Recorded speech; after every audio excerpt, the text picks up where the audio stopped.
we're at a point, I think, during the campaign where your characters are I think by this point all of you have fully realized that you're not human. Yeah, you're Garou, you're half spirit, half physical beings. You're half beast, half man. There's something we I don't know how we need to keep that sort of like we need to activate once in a while. That would be sort of like I don't know, activate this. Oh, I was human one day, you know, something like. And how does that feel today? Like how not to lose this sense of weird, of being the monster, of being weird, being the weird thing. Maybe you can trigger, I don't know, childhood memories. You can have like conflicts of personalities where you would have done things different before, but now you have this rage. Yeah, I think that maybe what could be handy for you as player is to keep an eye on your own rage. Keep an eye on that fuel, and try explore.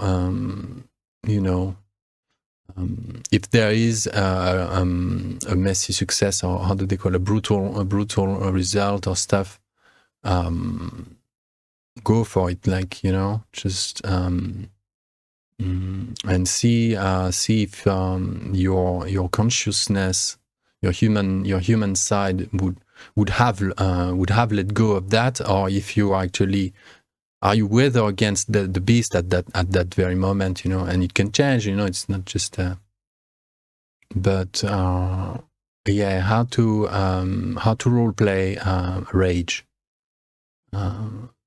If we play a game of Werewolf, I think we really need to keep that yeah, in mind.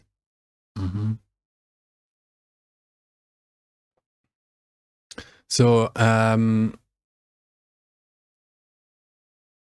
little sort of the context now. We are like a couple, I don't know, a week or two after your initiation, after the last scenes at Red Rock, in the wilding secret Umbral domain of Bison. You're now the Bison's guardians. Was that it? Yeah, you're now Bison's guardians.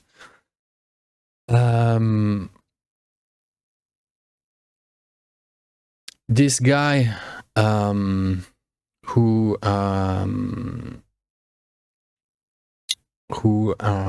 Lucas challenged, marked by destiny, the guy who wanted to take over the mouth of infinity, where Granag's place, yeah, the fisherman's lake. They booted Granag. Granag is gone. They took over, and they're still part of the sept of the Eternal Bison. But now they have two cairns. And the pack of Marked by Destiny has moved to the mouth of infinity, the Fisherman Lake. And Granag is not in the is not in the forest, is not in around anymore. It is not. He's gone. It's up to you to investigate if you want to. What happens next at the mouth of infinity? What happened? Where is Granag? What's with him? Stuff like that. Moira is now the leader of the Sept of the Crying Mothers at Red Rock. She has renamed her pack It's not anymore the Crystal Tears. It's Pushcha's Vanguard. So Pushcha's Vanguard is now the leading pack in the Sept of the Crying Mothers at Red Rock.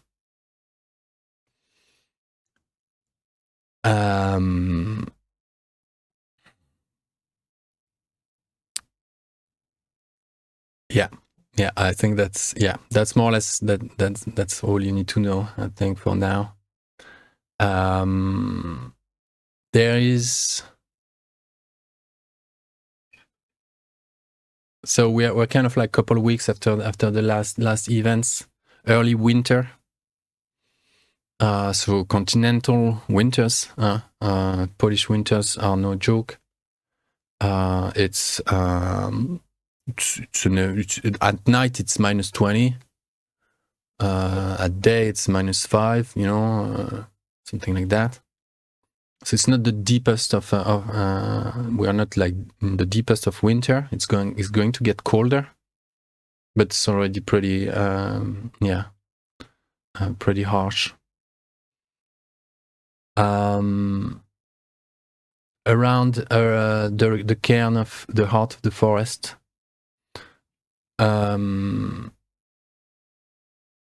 things look like stuck in time. The stream, there's a little stream that goes through the clearing. Is stuck. There is a bog forming across half of the clearing. There are thorns and toxic mushrooms invading the glade. The bone around the cairn is not in the most like liveliest state. The Berliners wild wolf pack isn't doing very well.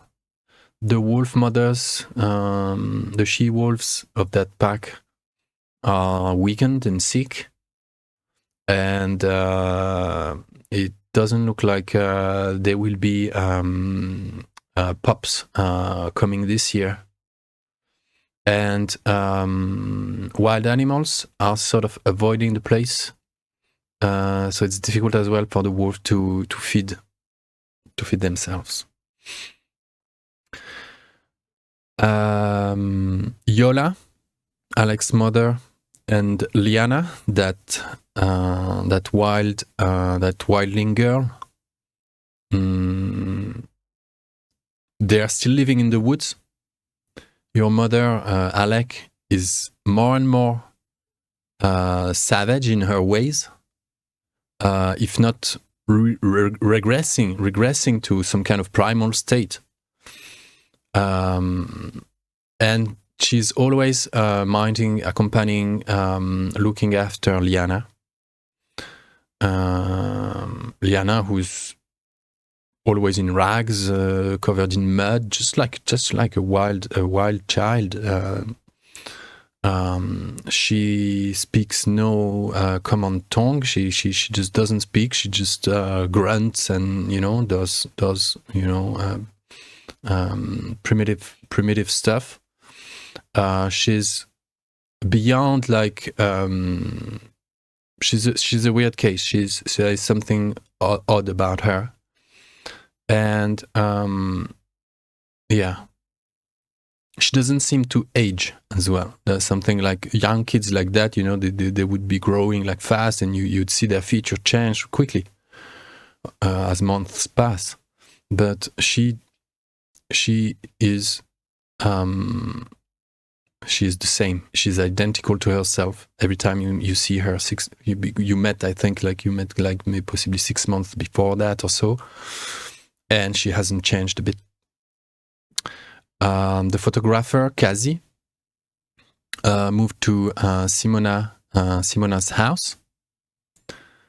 And Simona has not yet joined, and she's under pressure to join a sept. Was there an agreement that she would be joining your sept? Well, can you repeat the name one more time? I didn't catch it. Simona. Simona. Yeah, you remember that she played.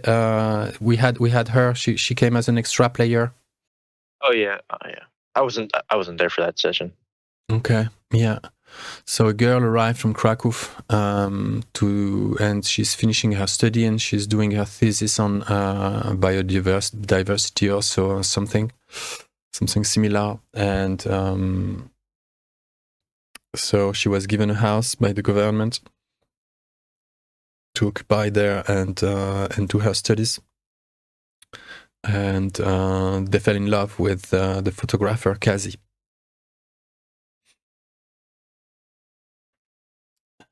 So I can't remember what happened to her. Did you guys already agree that she would be joining your sept or no? I don't remember that. I don't remember saying that. Yeah, I can't recall. I don't believe anyone's sept would be opposed to that, but I think we were mostly focused on at least teaching her the Garou ways and what she is, and then letting her decide for herself what she'd be doing after. Yeah, because I think she needs guidance. She's new to all that and left alone as a Garou like that. There was a good connection. I know that there was some kind of like connection forming between Alina and Simona. So yes. that there could be some kind of like I think she also took my father to live with her and Kazi. She offered him a shelter. Yeah.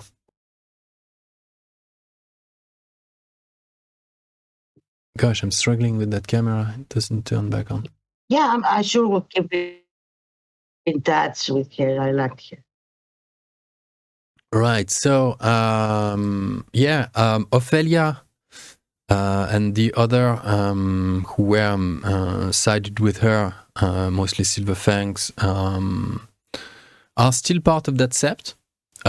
She took the hit. She swallowed her pride. Right.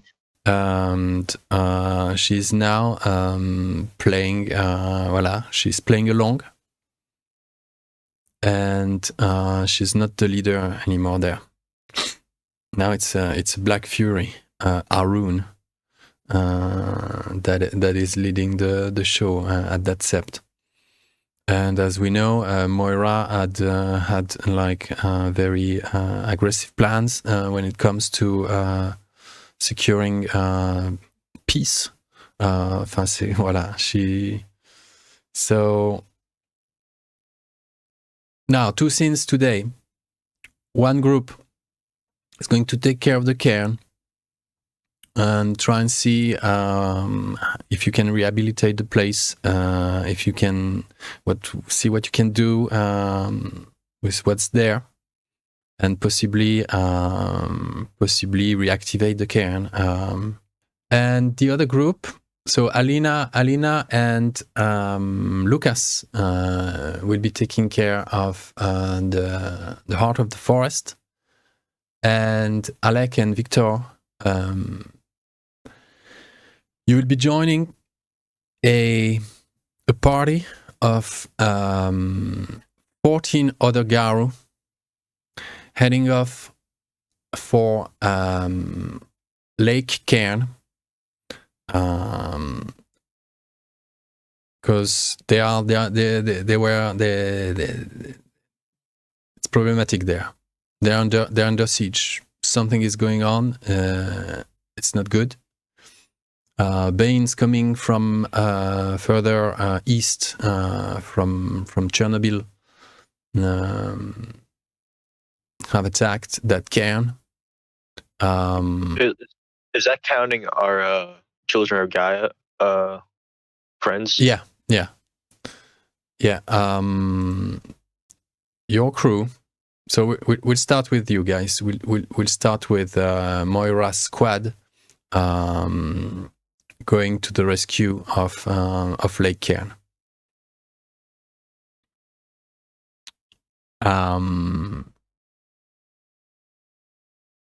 So the crew, 16 Garou total, Alec Victor.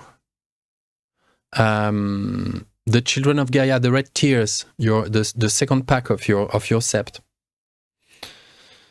So the sept of the heart of the forest is the bison's guardians, you, and red tears, the children of Gaia. Three of the children of Gaia are coming with you, Alec and Victor.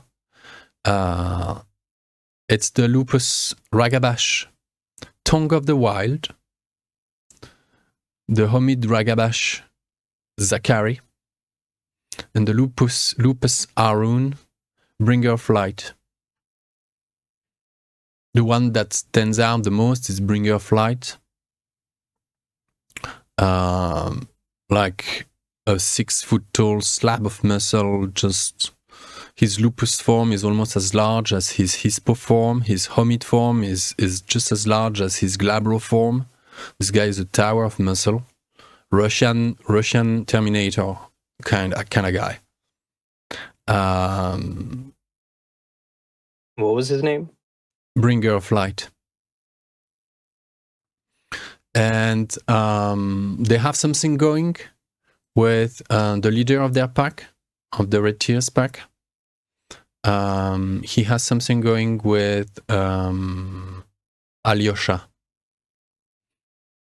Alyosha, Vladimir Kat, and Young Tree will be staying. 4 of them, 4 children of Gaia, will be staying with Alina and Lucas. And Alyosha is this typical Russian Eastern beauty, tall, strong, blonde, blue eyes, very caring, motherly, but just too tall to be real, again. And the 2 of them look normal beside each other, but they tower over every other anyone around. Like, it's not clear if they're together or not, but they're very, very close. So to go back to the crew, the squad that is going east to southeast to the Lake-caern. Tongue of the Wild, Zachary, and Bringer of Light are coming with you. It's part of the sept of the heart of the forest. Then we have Moira's crew. She's coming with 8. 5 from the Pushtas Vanguard, and 3 from the Burn Them All pack. Mostly Black Fury, Shadow Lords, and Gate of Wolf people. A majority of Arun, Galliard, 1 Theurge, the Daria the Pathless, who was the Guardian of the Wild. I can't remember. She had a role during your initiation. She's this dark hair, dark eyed, long fingers, weird Theurge, Shadow Lord. These 2 Shadow Lords, there's a Philodox and a Theurge Shadow Lord. They're very close to Moira. In fact, one is always between Moira and the world is the Philodox Shadow Lord. Sort of like always trying to be in her ears or to distort, her field of view. And the Theurge Shadow Lord, you've realized she's as well very, very close to Moira. And they did something. They did something. Moira has such a countenance now. She's so sure, full of herself and proud. And the smiles they share with Daria, the Theurge, and so the Pathless, Daria the Pathless, and Altar on Fire, the Philodox Shadow Lord. These 3 they must be hiding something. There's something going between them.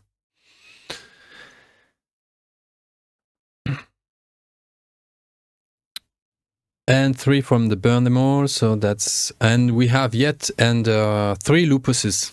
3 lupus from the Pose Mother, from the Sept of the Eternal Bison of the Cliff of Sorrow. Galliard, Arun.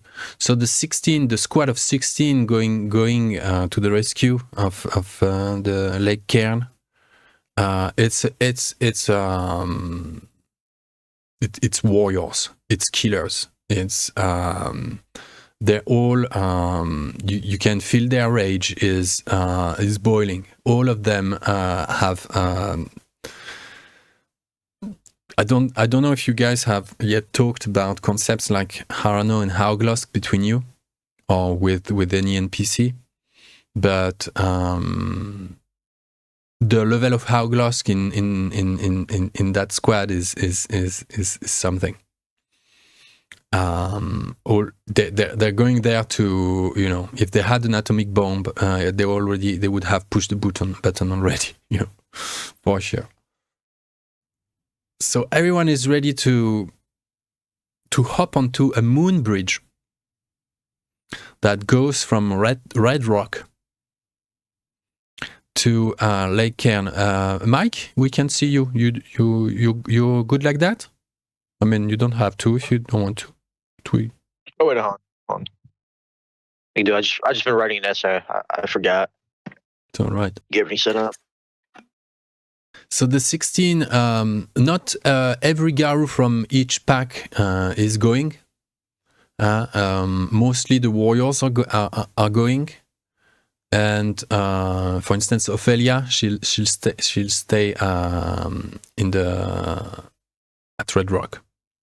Others will stay. You know, like it's not the whole of Pushcha going to the rescue there. But that assembly has formed, and there is some kind of ritual going, and it just doesn't work. The moon bridge is not connecting. Something must be going on the other side. The link cannot be established, and the moon bridge isn't appearing on the Umbra side. So it's gonna be a 26 kilometer run of 16 Garou in lupus form, making the best of time to reach Lake-caern as fast as possible. So 25 kilometers for Garou in lupus form, it's nothing. It's like 2 hours run. I've looked at the speed at which run the real wolves, and how long they can as well like do long distances. A wolf can jog for 500 kilometers non-stop, day and night. A real wolf can do that. Yeah. So there's no outrunning them. Yeah. Yeah. It's crazy. So you're not only in wolf form, you're Garou, so you're like extra super wolfy. I mean, so in no time, those 16 wolves are rushing through the forest. It's a never-ending forest. From the starting point to arrival, it's just wilderness, and the exhilaration, just the hype, the you know, the atmosphere, the rage, everything is becoming. You rush all at one, as one. You know, like you're Garou, you're the beast rushing through the forest. Any question?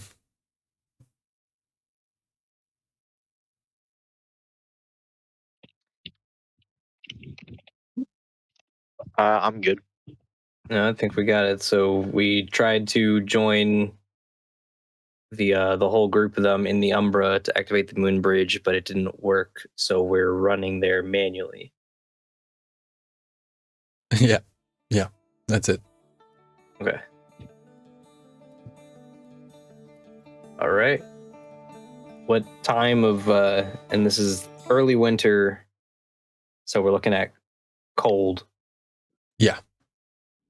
Yeah, I put a picture in the Discord of probably what it looks like. Cold. Coldy make cold. Nice and cold.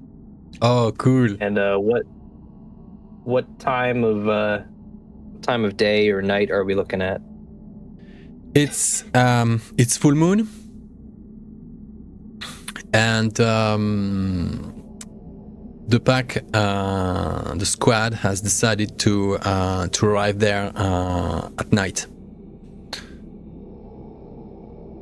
So you'll be, I don't know, you'll be heading off, late afternoon, and arrive at evening. Would be just be night and full moon when you arrive on site. All right.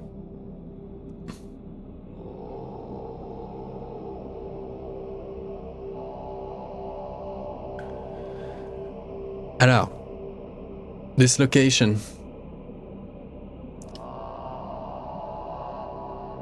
The background. A dam was built a few years back. Garou let it happen because there were problem with the water system, basically the river system. Basically, the lake was emptying out itself and becoming a bog. And people complain, they like fishing and all that. But there were species endangered because of that. So the dam was built first to sort of like save the lake, yeah.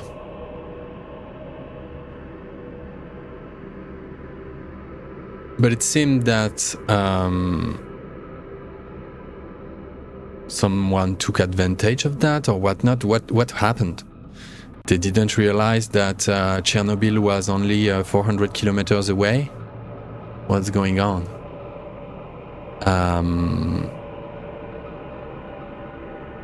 The lake has been polluted and irradiated.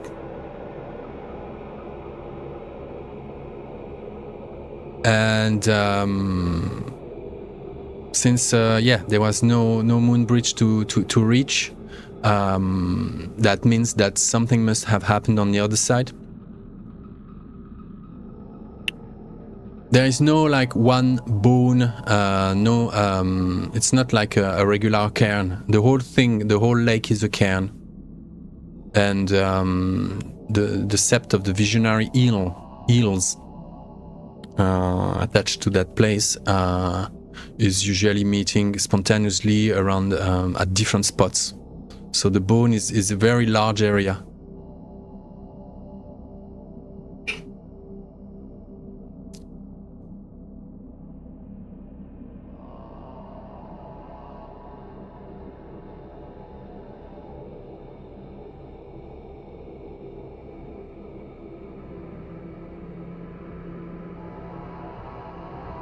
This is more or less how it looks. There are barracks on one side of the dam where workers live and work. And it is known that there is also some kind of like military detachment. There is a garrison there, a small, just a small, outpost. So they keep that strategic location secure.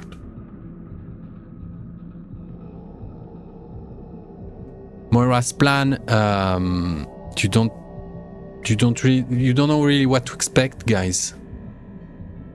When you arrived there, you arrived on that side of near the barrackments.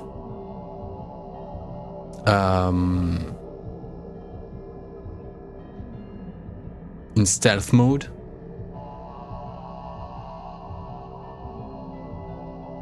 There are like the lights of the barracks and stuff, everything is sort of like turned down. Just a few emergency lights, you know, lit. But as if the place was on lockdown or whatnot. And at night like that, you cannot figure, you cannot see silhouettes, you cannot see activities, no activity coming from the barracks.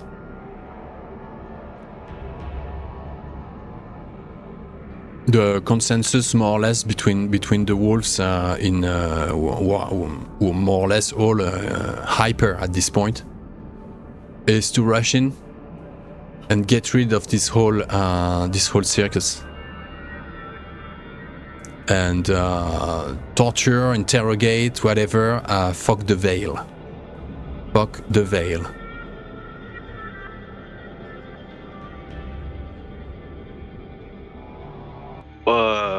Do we know where the local packs like live around this cairn? Is there any knowledge anybody has? But they're spread. That's what I said before. Is the bone is all around the lake, and it's big enough lake. There is no real like center. You know, it's not like you have a totem in the middle of a bone that is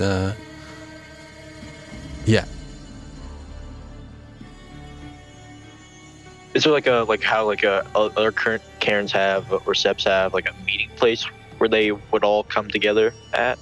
Not necessarily like a place where they all live, but just meet up? No.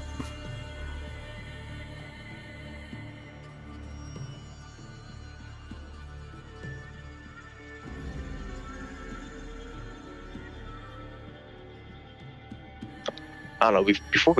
Before we murder a bunch of people, at least get in contact with the locals. Probably a good idea.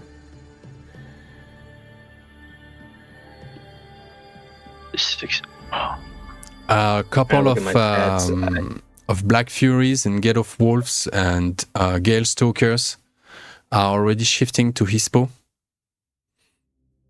and they approach the barracks.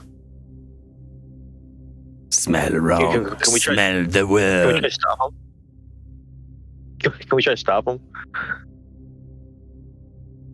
Or at least, can I try to like persuade them not to like just like snap at them like in a wolf form? Be like, wait. Okay. Sure. Roll. What is it? Leadership. All right. Leadership. What?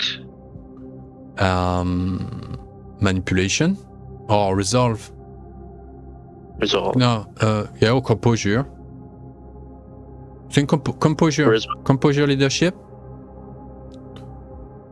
+1 for Silverfang thingy.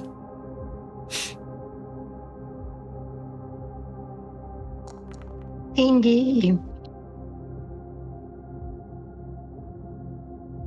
Right. A couple are just about to jump out of the bramble, the bushes that form the eve of the forest. Just about to jump into that no man's land between the forest and the barracks. You yap them. They go, fuck off. Know your place. That's what we're here for. Let's go. Lenny says we have to make this is not our territory. We have to make contact with the local Garou. We don't know what the situation is. They're gone. They messed up. They must be fucked somewhere. And we find her. And Moira goes, "This is mine now. Take it." Who said you're in charge? Well, I mean, she kind of is. Of her sept. We have 6 Garou from our sept here. She's not rule Pushka. Yeah, your Yagel in Grandfather Wolf's form is at your side as well, yeah? And Yagel just go, in wolf form, just near you, at your flank. You're 6 from the Sept of the Heart of the Forest, yes? And there is Johan, us 3, and then 3. Johan. Guy, right? Johan stayed. Johan wants to take care of the Heart of the Forest. Johan is with the others. It makes sense. So we're 5 Garou plus. That's right. Grandfather Wolf. Yeah, exactly. Yeah. And I think that another Galliard, a Black Fury as well, the right hand of Moira, finger crossed. This tête brûlée, really like fool of a kind, really just does everything crazy she says. It's just struck at your audacity. And he goes towards you, and his eyes starts to shine green, sick, and he starts to try and stare you down. Right? What do we have here? What's the good old stare down? You're gonna have to roll composure plus resolve, Alec. Okie dokie. And it's gonna be. I want to nudge myself in front of Alec and stare him down instead. Not staring down Alec, staring down the guy. Yeah. Staring at him. Oh, okay. You want to take the challenge. You have stare down yourself? I do not, but I do have a decent composure resolve. Okay. All right. You intervene, step in between. Roll composure. That is, if Alec allows me to do such. What's your composure resolve? Dice pool of 6. Yeah, you got it. Yeah. We need. got Yeah. You'll need 3 successes to maintain your composure. Oh, 4. Okay. The hispo in front of you is You say please. I want to step between them, staring down this guy, and growl. He's right. Where are they?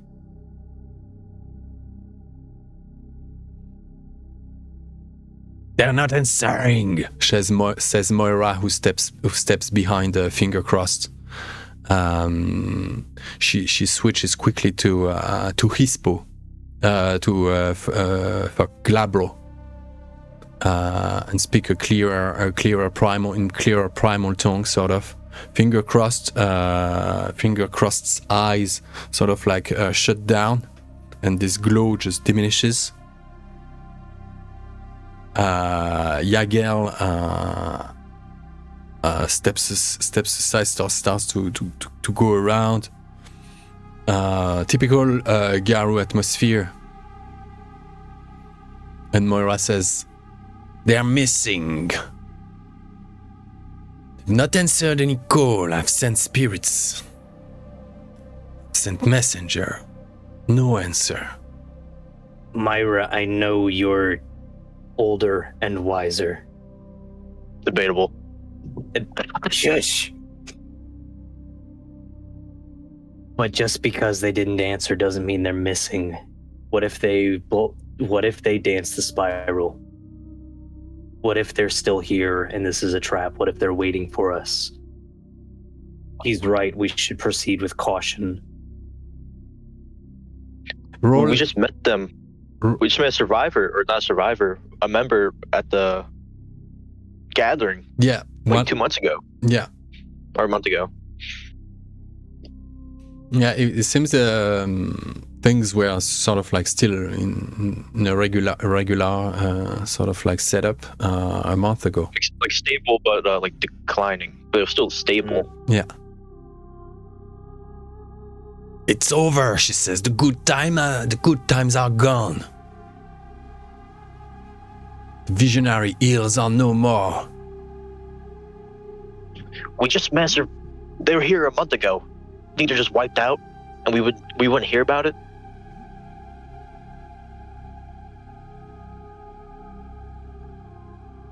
The two of you roll wits awareness.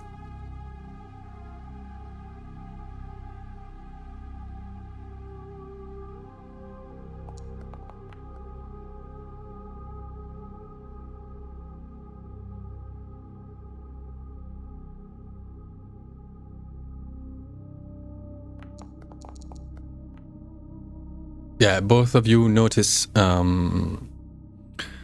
something dangles from Moira's belt. She has dedicated clothes that changed with her shapeshifting. Not only clothing changed. She has a piece of gear attached to her belt. A horn. Like a horn you blow into, or a horn? Yeah, a horn you like blow into. Yeah, of a bison horn.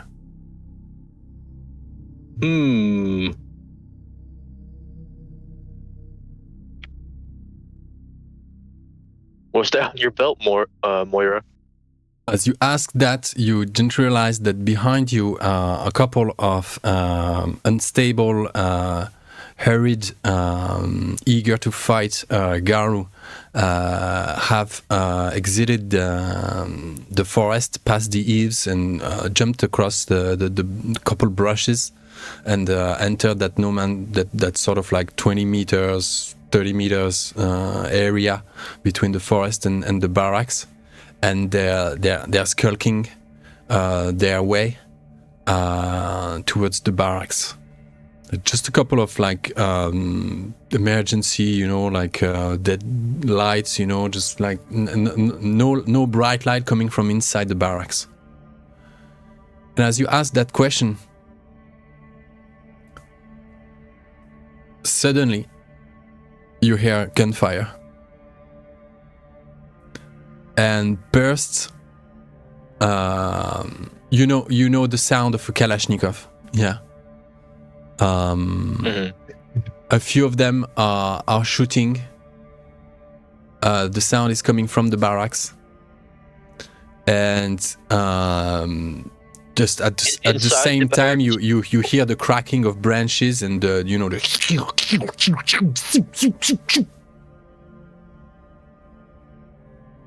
Yes.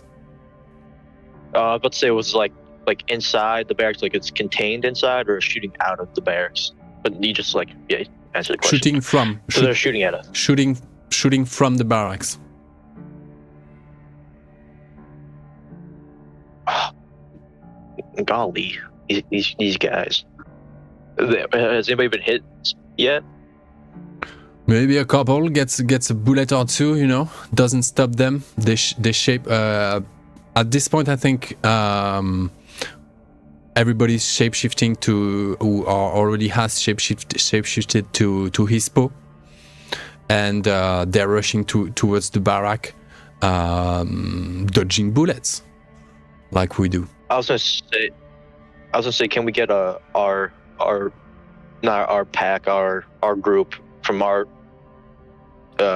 stepped, if it's okay with like Luke or Victor, and try to not go head on where the shooting is coming from, but sort of fall back into the woods. And I can't. So it's okay if I draw on this map. So like where are we in terms of this dam right here? Like right here. Yeah. It's okay. It's okay if I draw like with the pencil. You want to go around that way? Yeah, right where you click like circle in. Like stay in the woods, like a little, not deep into the tree lines, but like kind of deep, and just go around back and try and flank them from the other side. Of course. Yeah, it sounds strategic to me. To synchronize that with your three Red Tears, Children of Gaia, I want a composure leadership again. How's your dice pool for that, Alec? 4 plus what was it? Composure? 6. Okay. Can I assist him with the die? Because I also have leadership. I'm not sure about composure. How is it to reach out to a group? You know, that is actually like wits maybe. Like you're wits leadership. Wits. Just block. Is Victor helping me? Yeah, I'd like to help you with the die. Cool. Okay. Right, so plus 2. Because I have leadership. Silver Fang stuff. Okay. It's yeah. How do you go about it? It's in primal tongue. You guys are in Hispo. What form? I think right now, Lupus, like during the flanking, and like as he comes out of the woods, shift. Okay. Yeah, that would be the best way to go because Hispo gets -2 to avoiding detection. So if we're wanting to be sneaky, coming up around. Yeah. Lupus Like first. quick, fast, and then we explode through the tree line. Cool. Most of the shooting is happening from the main barrack, and there's a couple of houses to the back as well, and no shooting is coming from there. The shooting is mainly coming from the front of the complex, and at the back. How many? I was saying, how many houses are there in the back? Like individual buildings before we get to where the shooting is coming from. Well, just a couple. Mm-hmm. So like maybe we split off, like send like 1 Garou per building, and then whatever left over goes into where the main shooting is coming from. Okay, no problem. No problem. You yap, you growl, you howl your signals, and the sept is deploying as one single mind, and with multiple did you know that octopuses have as many brains as they have tentacles? That each tentacle of a octopus is self-driven. Like they can go to the right to explore some stuff. They can scratch their head, and they all feel it's all like I don't know. I can't even imagine. It must be amazing to be an octopus. Or very confusing. Oh, very confusing. Yeah. It's one of the two.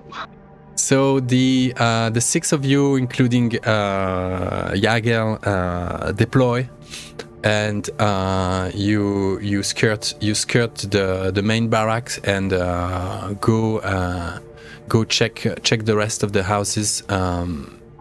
There, each of you will find a worker in some kind of prefab reinforced, so sort of like built over reinforced prefab. You'll find a worker, and you'll be confronted, each of you, with a human who just as the wolves in Hispo form just crash in there. You guys burst doors open, and you just see those kitchenettes, the bunks, just dirty worker, when they crash after a day's work, and mom is not there to tell them what to do and clean their space. So it's smoke, it's alcohol, it's and just regular Belarusian standard. And they're scared to death, of course. Hispos it's just too much to handle for a single normal human brain. The thing is, these guys, as soon as they step back, come on, what is it? Come on, goody, good. good, you're good, you know. Let's say the two of you bust open one of these prefab, and there are two workers there. Any weapons in there? No. Like guns or anything? Just ashtrays, and and vodka bottles, a cheap TV running, a radio in the radio, maybe. If there's a radio, like a radio or any kind of like communication stuff. Just a regular radio, like with playing stupid songs. Oh, like that. Oh, well. Then if there's like no way for them to communicate what they're seeing right now, any cameras or anything like that, if there's not any of that, I'm just gonna leave. Just like snap at them and just leave. Okay. Sure. Victor? I want to. I think when I see one of the workers, I want to then activate Hispo, because I want to see if they experience delirium or not. Hispo may or may not trigger it, but Victor's curious. Yeah, just shape-shifting in front of them, I think should trigger something, yeah. And there is gunfire in the background happening, bursts of assault rifles going, growls and yells and howls. Those guys are like, what the fuck is going on? And when you bust the door open, they just recoil at the first back into this little boot. You shapeshift into Hispo in front of them. You double size. You become that prehistoric wolf in front of them. And one of them is like, "What the hell?" He loses consciousness. He collapsed on the spot. And the other one is like, "Huh? Huh?" And his eyes just like goes like. And his teeth grow like, and spikes explode from the top of his shoulder, and his fingers elongate, and massive claws grow from his fingers and nails, and his skin turns blue green. In fact, he becomes this weird thing that you recall somewhat looks similar to the type of monster that your sister had become at some point. Mm-hmm. And it's walking towards you. Was Alex still there? Or just happened like after he left the prefab? Like you want. I think you turn around, he shifts to Hispo. You probably have a sense that he's doing that for a reason. You wait a sec, you see that transformation, the human transforms into that monster. Of course, that catches your attention. But you see as well that behind him, the guy who lost consciousness is now like entered this kind of like and like alien style, just as well like grow spikes and elongated claws, and just like rises, and it's combat. My immediate reaction is, well, after the growling at them, I would growl the equivalent of "I fucking knew it." What's that? As I'm kind of like shimmying backward because I have no points in brawl. And then I'm going to howl the primal tongue equivalent of Fomori. Yeah, I think Alec will join that too. Like Fomori kill them all. Pretty much, or at least just letting everyone or anyone in earshot know that these aren't normal humans. We're not in Kansas anymore, Toto. Yeah. All right. Okay. Yeah, but that Fomori killed them all, like the other red tier people who were clearing buildings around us. It seems that I think like maybe the you three. and me, Victor, like I would say like maybe me and Victor, like we burst through the woods first and we got to the buildings first. It's like the other people are still coming behind us. It's like as they're like reaching their buildings, we're then shouting Fomori, kill them all. Cool. Anyway, Yagel is the one that's. Yes, you attack the one that's in front of you. So there are two coming for the two of you, one each. I think you hit them both. Yagel is going to assist, and the three red tears, children of Gaia, the approach, but you look and you find them busy with two more workers who have changed in a similar fashion. All right, the two of you roll for strength and brawl. You both are in ISPO, yeah? ISPO. Yeah. Love it. Kim, can I tell Yagel to go help the red tier people? That would be... Yeah, that's fine. Yeah, it's not... Yeah, sure. I'm going to Raging Strike. I think, yeah. Yagel bounce away towards the red tears to give them a hand. Victor, wow! Okay. Because he's po. Okay, you guys are fucking Garou. La. Okay, 4 successes. Where do you roll the rage dice? What do you mean? Next to the rage track, there's just the teeth.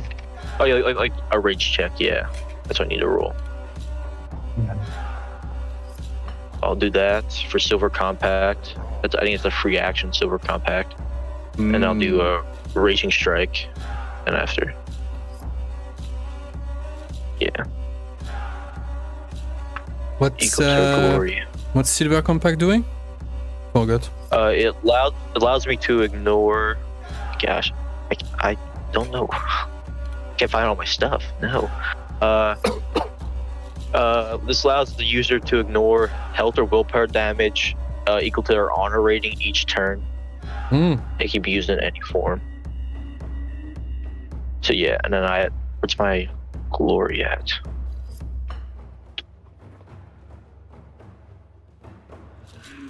Two glory. All right, now I can finally roll.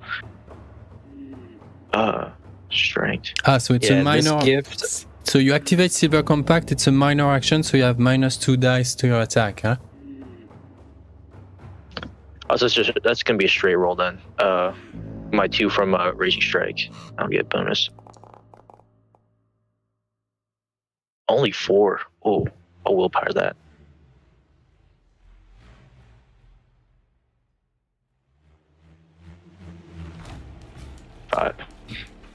Okay, so that will be base damage for Victor, and base damage +1 for Lucas, for Alec. So you guys are going. How are you going about it? Claws, fangs. I guess it's a bite, yeah, in Hispo form. Yeah, I'm definitely going for the bite because that deals the +1 aggravated. Yeah, be a little bit more effective. In Hispo 2, it's an aggravated bite. Yeah. Cool. Well, it's up to you, but yeah, bite for Hispo has +1 aggravated. Yeah, let's go. Then it's the Krynos with the claws, +3. Yeah, only Krynos gets the claws as well.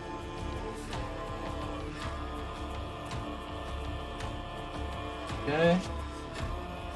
I think with old school.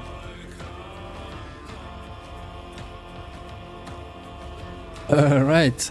So base damage. So +1. So that's you inflict 2 points of damage, Alec, and only 1 point of damage coming from Victor. Sounds about right.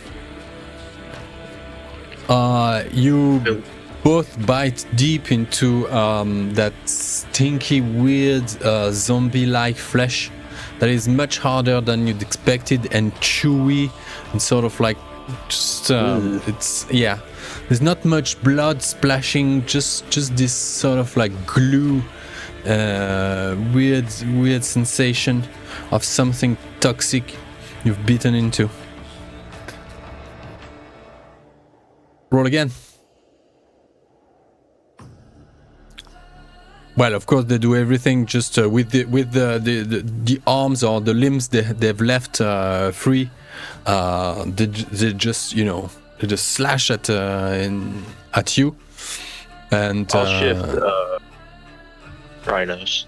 Okay, so it's gonna be a minor action, a -2 to your attack if you attack the same round. All right. Do we also house the moon before we went in? Could we say that? No, too late. You could howl now. Will that be a free action or? Now that would be a full action. To howl at the moon to gain rage, that would be a full action. All right.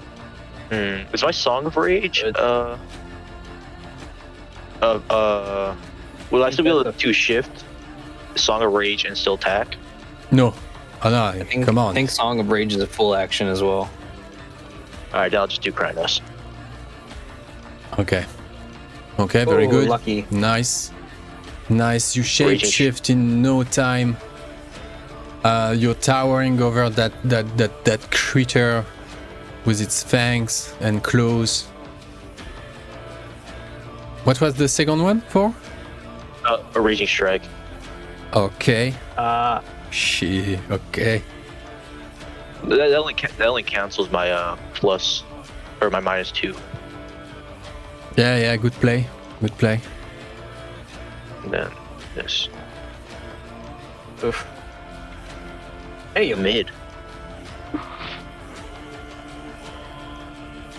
So 10 successes for Alec, 3 successes for Victor.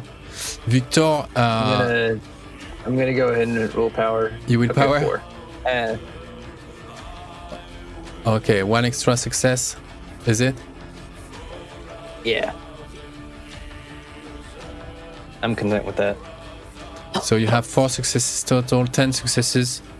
10 successes ain't bad. 6 plus for the bite. Oh, do you go claws or Claws. Claws. Plus 3 for Okay. claws. So that's 10 minus 4, that's 6 plus 3, that's 9. Those guys have enhanced resistance, so you will apply superficial damage. So that's 9 divided by 2, that's 4 success, 4 damage. You'd normally have split in half whatever was in front of you, but somehow the glue, the sponginess, I don't know, the plasticity of that body is something else, and it with its other arm it grabs the back of your neck and pulls your muzzle away, and it's still up, trying to go for your throat. Victor, you barely manage to keep him from just I don't know, opening your throat, or doing something crazy at you. But you slash it. You slash it a bit. Nothing crazy though. But you don't take damage anymore. Anyhow. Roll again. I forget to roll my special D10. I wish they would hit me so I get in their rage. I'll be in their raging strike. Brawl. Right. Well, tell you what, if you attack the one that's attacking me, and just you'd let the other one hit you. But I don't know that would give you rage though. I know. I'll just finish. I think mine. He's got to be close. I got 9. Oh my gosh. Not my day. 9, and it's a crit. You can do whatever you want now of it. Oh. Just gonna keep attacking this guy. 5. Okay, decent. 5. Yeah, not too bad. And that's this thing is still somewhat operational. But missing bits of flesh or whatever it is. You broke some of its fangs, some of its claws are in your system, but you don't feel the pain. How do you dispatch the other one, Alec? Just like rip in half, like put his claws into the chest and just like pull apart. Lovely, not that sexy. That will be it. The other one. Let's roll again. One last time, as he finishes his own. Alec is still busy, just ripping the other guy apart. Roll one last time, Victor. All right.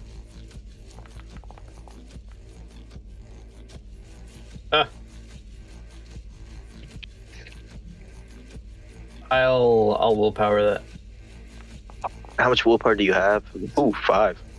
Okay. I got a decent tracker. My willpower tracker is better than my health tracker. That's why I'd rather not get hit here. How do the two of you synchronize your efforts to get rid of the second one? He's on top of Victor. You're just brawling in the middle of that barrack. If I see that Alec has finished off with his buddy, I'm still tangoing with mine, most likely. I'll make my best effort of keeping my guy distracted on me. Like, hey, you, fuckface, you with the face. You taste bad. Not that he understands me at all, but I'm just like, while I'm like trying to rip more pieces off of him. And then do my best to try and throw him off balance and get him teetering towards, the Krynos. And then I guess Alex rip open the guy just as if he was like entering, pushing a curtain open. And you arrive on top of the one that's in the middle of that struggle with Victor. What do you do? I think just like put like both of his claws like at the shoulders, like dig in and just like mouth, like his head full inside the Krynos mouth and just like clamp shut. Okay, it cracks. It's disgusting. It tastes like diesel and acid at the same time. There is something like pollution. Absolutely polluted about that guy. Yeah. I couldn't tell. Oh god. I guess I had to eat him to find out he was polluted. The Red Tears and Yagel have taken care of 2 more of those things, and the shooting on the other side of the precinct has slowed down. You hear melee weapon or clashes of steel going, and more or less that's there's still something going there. Well, Alec is in no state of mind to give any kind of orders in Krynos, so he's just gonna full rage, just charge at the building. Okay, while keeping in Krynos, yeah. So it's gonna cost you a point of willpower, for you will not be killing anything during that round, while you rush like just a fireball through the precinct, just discarding anything that's in between. I don't know, equipment, lifter, or boxes, whatnot, just everything just explodes on your way as you rush towards the main barracks. Victor, and Yagel is at your heel, just like yeah, classic. Victor? Yeah, I'll be following. I think I'll take a momentary glance at the room and the gore that's left behind, but I don't have time to thoroughly investigate right now. I'll just hurry after Alec. Okay. I don't want to let him out of my sight. He'll commit more war crimes. Alec, you've spent your willpower point for not killing anything this round? No, I have to do that. Right. How are you doing with willpower, you two? I'm halfway done. Wow. I'm doing fine. I've got 4 more full boxes left. Okay, yeah. All right. In that the main barracks was barricaded and for sort of like quickly fortified, but and from there they shot at the incoming Garou, but the thing was overtaken in no time. Multiple Krynos just burst through the walls, through the roof, exploded the whole thing is it's like the siege is over. They just entered, they just went in, and inside, as you burst through the wall of that barrack, you're the first to enter. Of the two of you, you're the first to enter with Yagel at your heels. You see inside, there's the body of about I'd say there's 6 dead. One Garou is in very bad shape. He misses an arm, and something weird has happened to him. In fact, you see that he's not missing the arm, but just the flesh on the arm, and some caustic acid is grinding up his arm, as if animated by some kind of like, it's not just burning on the spot, it's just climbing up his body, and the whole of him is becoming like just a skeleton on the spot, and that fizzes, the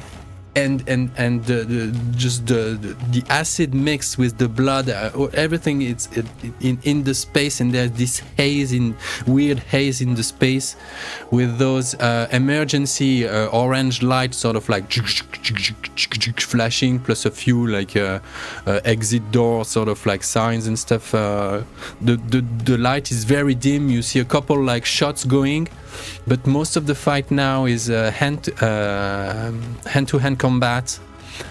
The rest of there are 5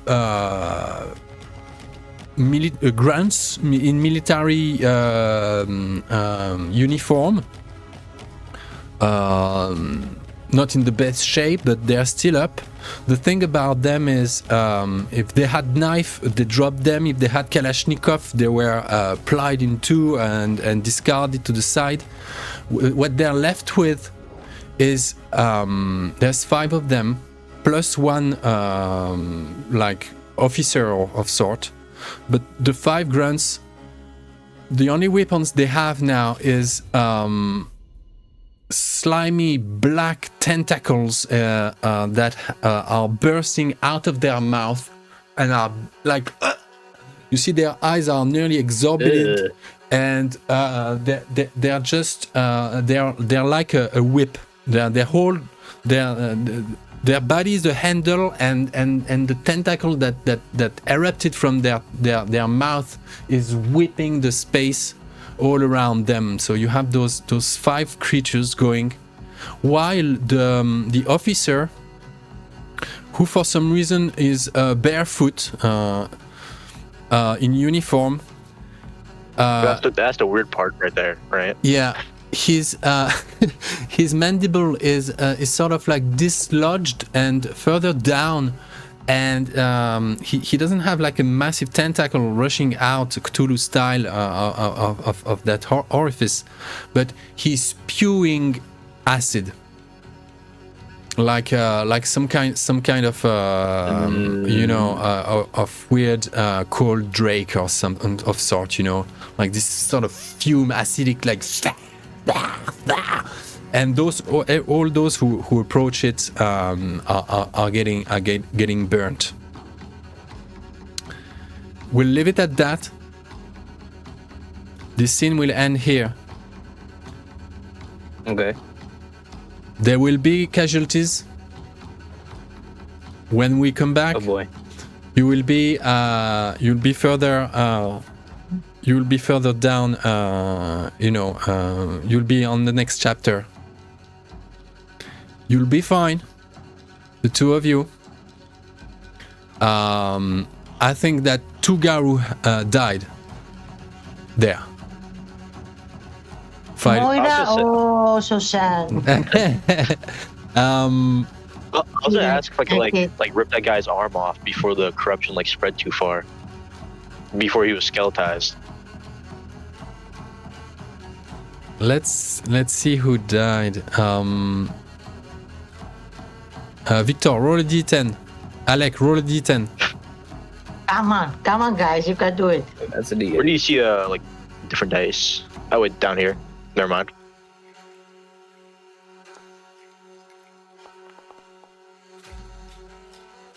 Okay, we have from the Pose Mother of the Cliff of Sorrow, a Lupus Arun Gate of Wolf named Snout is no more.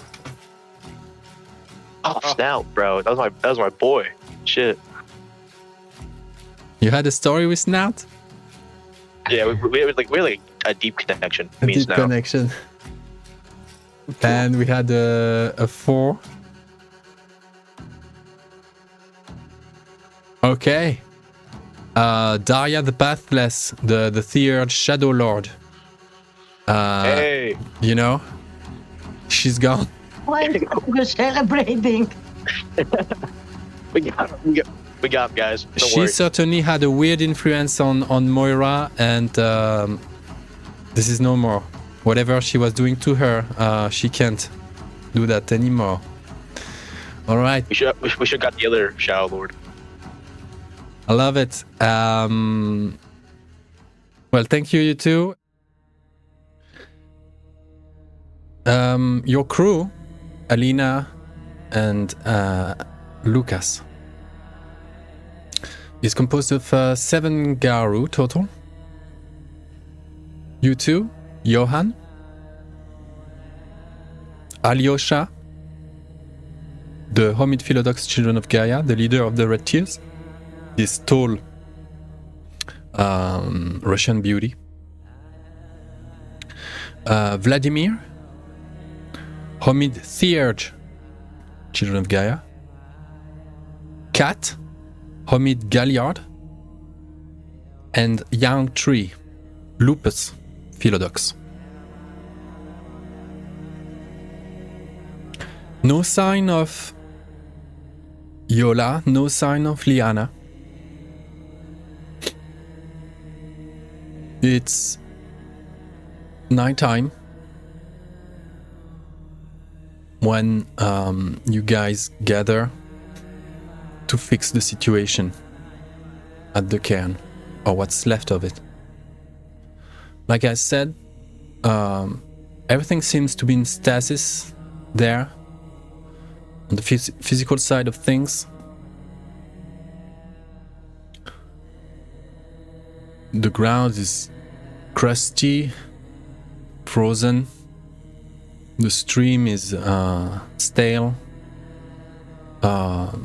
the ice on the ground breaks under your weight, and it's just boggy underneath. Couple of howls and night birds at a distance. It can be heard. You know you're inside a massive organism. It's still alive. But right here, you're like in a bubble out of time. And that boulder, that rock, which is on the other side, the green heart of the forest, that boulder lays down on its side in the middle of the clearing, as if in a trance, in torpor.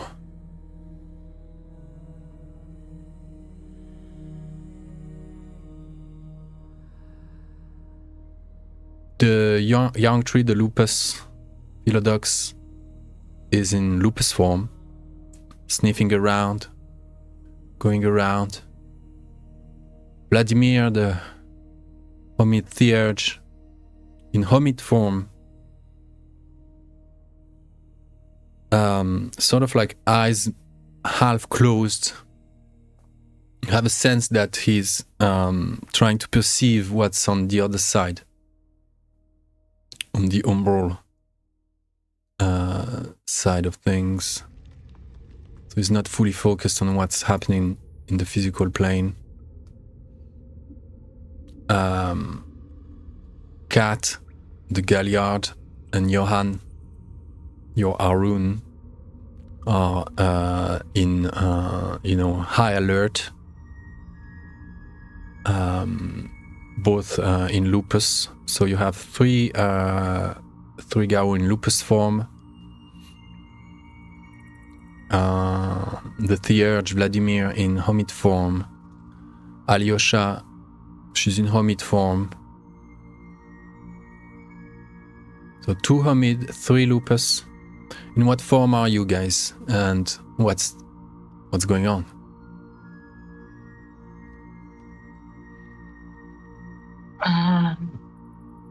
I have lupus active, but I have lupus active. I'm gonna stay that. Yeah, Lucas will be in Hamid.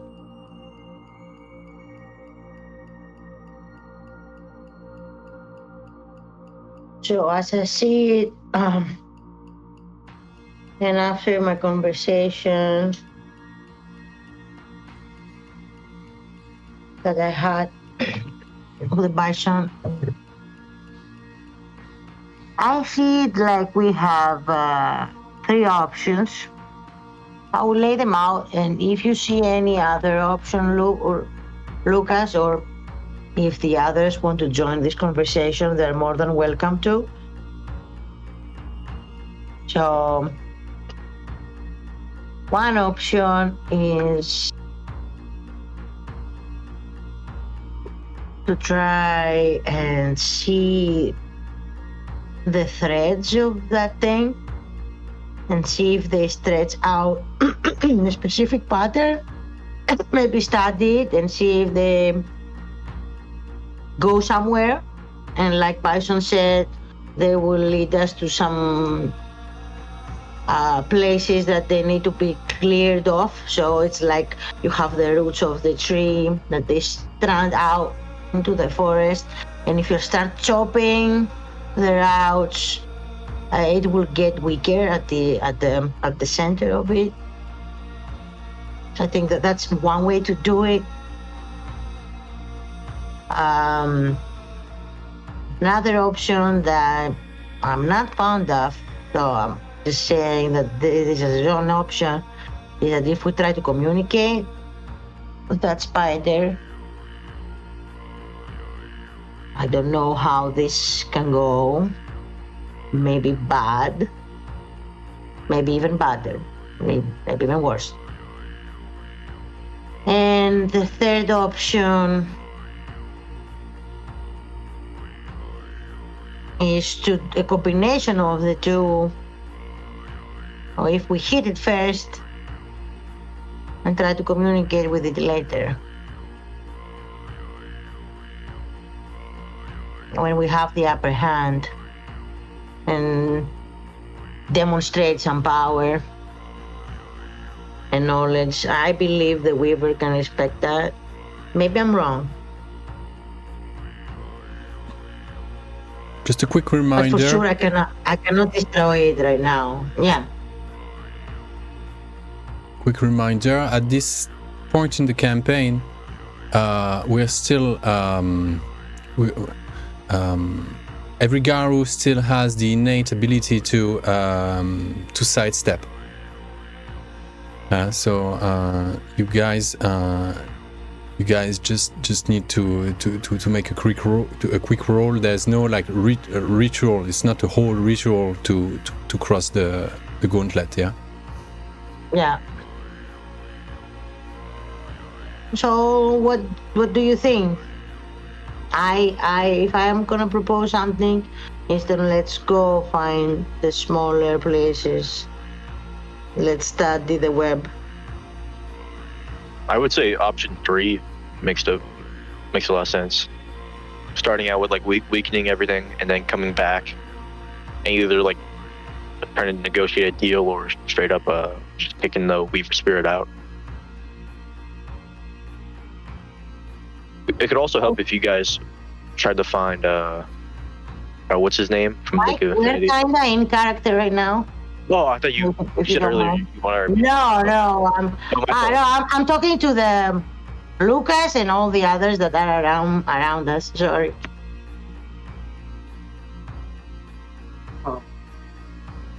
I kind of like your idea of confronting the worm or the Weaver, but maybe doing it the other way around. Talk first, and if it goes sideways, then attack, instead of attacking and then try to talk.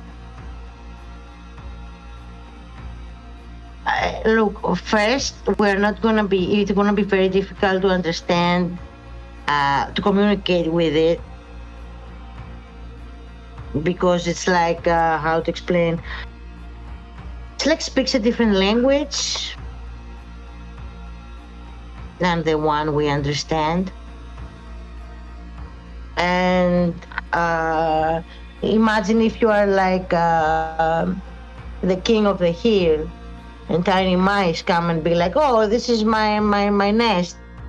Are you gonna pay them any attention? Or if they eat all your food and show you that there are more than this couple of small mice around? Lucas gets a mischievous grin. Hey, you'd be surprised how annoying a rat's nest can be. As you say that, you crush the rotting carcass of the remain of a rodent. You realize that if it's Yola or Liana, you don't know, but someone is still collecting rats and other rodents and whatnot. Yes. That reminds me that we have to speak to Rat. We said we're gonna do that because he or someone has to do something with the spider coming here, and the rat knows. It was chased out. That's why we found it in our house, if you remember. So the rat knows something. But we have to do that as well.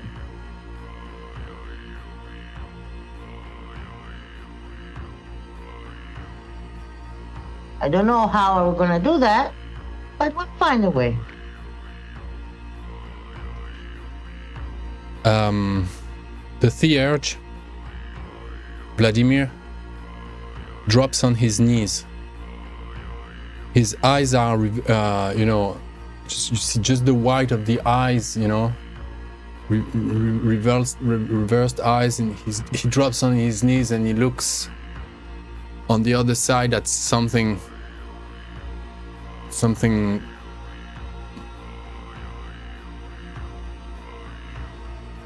I'm gonna touch him and be like, tell us, Vladimir, what are you seeing? The Weaver! He's everywhere! This place is lost.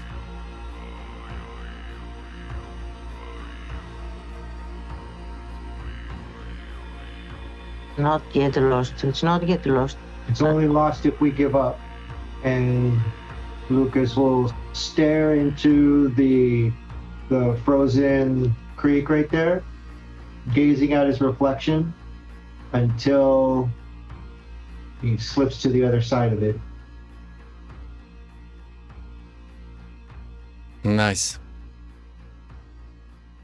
You just slide through the ice into your own image, and your body disappears from the physical plane. The crossing is like going through an electric cable. You hear a song, a frequency like Morse or some kind of ultra fast coding happening with interferences, and every time there is a hiccup in there is a pulse, like there is something zag, and you finally exit that gauntlet to find yourself on the other side. Roll.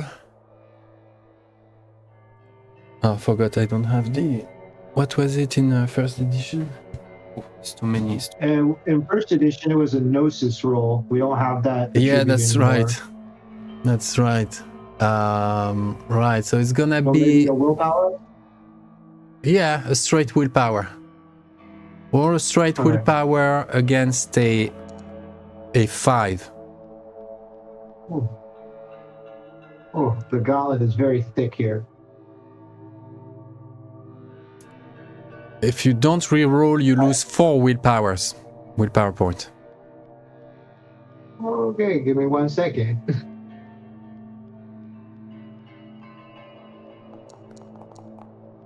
Right. I don't know why you were at 1 willpower. You had... Well, let me... Oh, I had 4, and then I took 1 damage to reroll. That's right, and now you take 3. So you're already at 0 willpower. You're already impaired. The crossing was unexpectedly beyond your capacity. You couldn't buffer it. You find yourself just barely able to breathe in a reflection of that world, but it's so alien, so far from what it's supposed to look like and feel. It just crushes your understanding and your spiritual body now that is just like slammed on the ground, and you can just barely like uplift yourself to look up. And I'll show you what you see.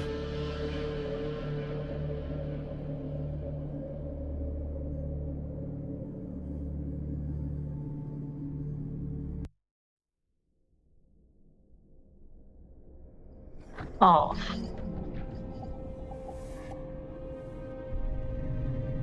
The whole place is Okay. I don't like that. overwhelmed with cobweb, strong as steel, sharp like knives. You're afraid to touch anything. The little jerks you have and twitches you can do, it's like you feel that there's a resonancy going through that web, and your presence is known. You see the shape, the silhouettes, the faint movements of shadows that lurk inside that network. Shapes are just drifting, playing, you know, like just like spider would do on a spider web. But the queen is there. Something. It's not yet Titanic, yeah. It's not colossal either, which I put under Titanic. It's giant. It's giant size queen spider stuff. Dangling from a superstructure, like there's a sort of a trunk.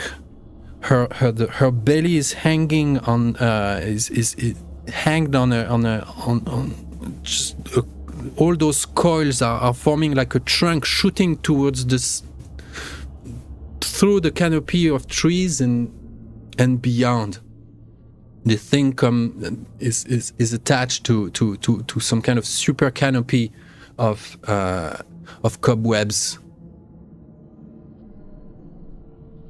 And in its grasp, it clings on this green heart that is not breathing, that is not pumping. The heart is still like stone, covered in moss and cobwebs and dust. And overwhelmingly, you can hear you're assaulted by the one song.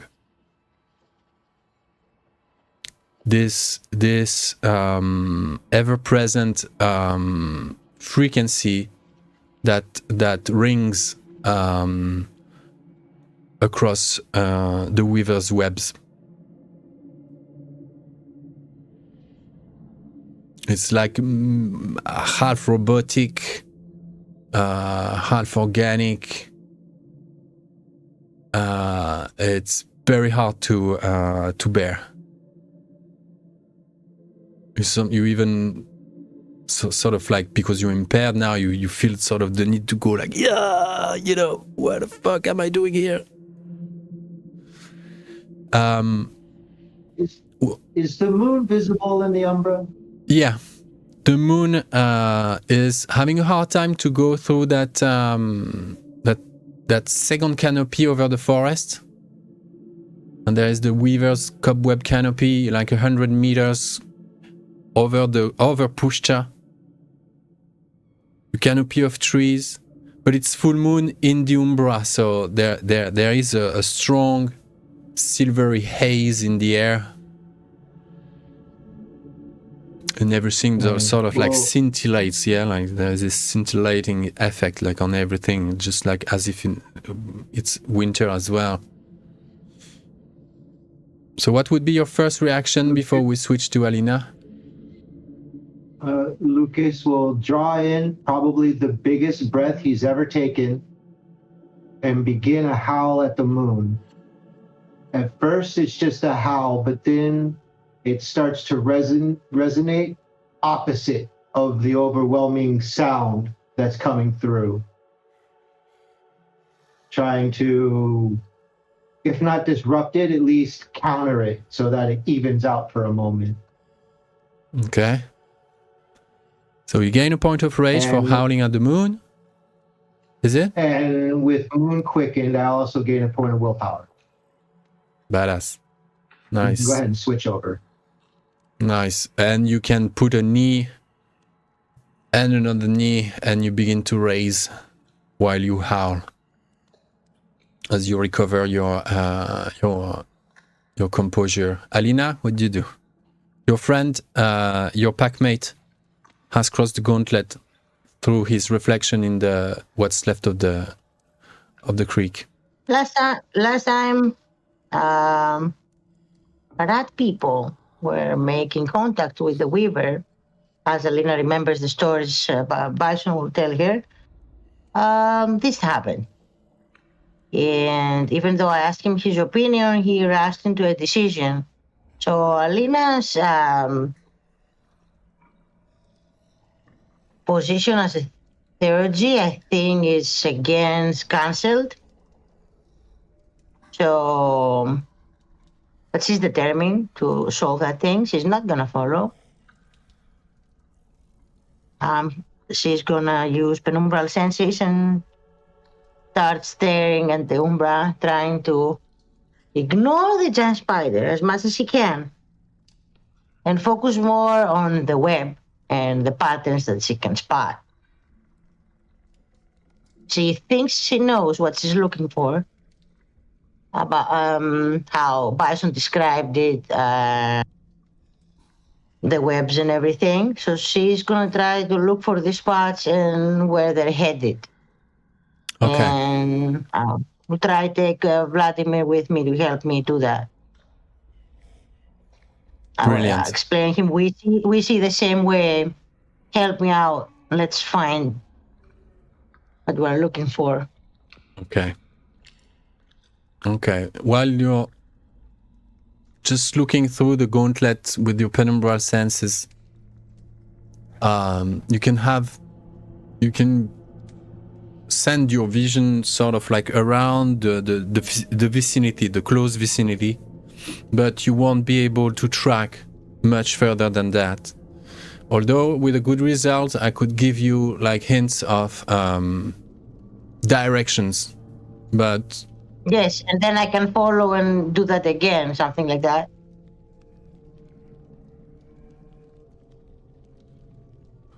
Okay. Okay, roll some. Like following the thread, like sure. What do you want me to roll?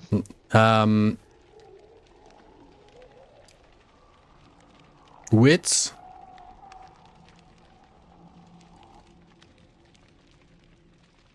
Awareness. Yeah, wits awareness. I think it's a good result. It's not bad. You definitely have a sense, have the feeling that this is only one of multiple nodes that are planted in the forest. You don't know, you can't evaluate with the acuity of that penumbral sense. You cannot evaluate the distance. At least you can sort of like have like a sense of how many of those main nodes there are apart from the heart of the forest. There is more than one more. There is at least one more, and you kind of have a sense for the direction, and there are others that you cannot locate or have a sense of a distance or somewhat. Okay, we'll have a start. Let the hunt begin.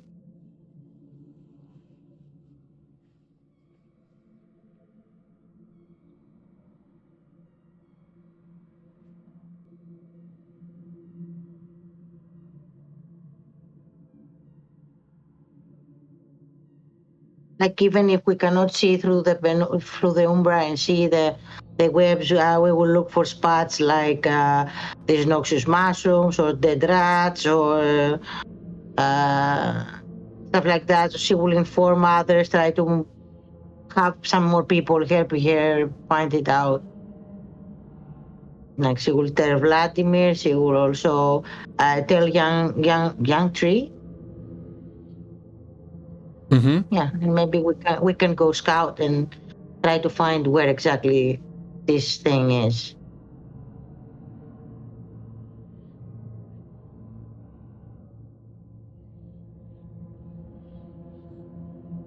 Vladimir shuts down his penumbral sense, comes back to full awareness of the physical realm, and he just taps you on the shoulder.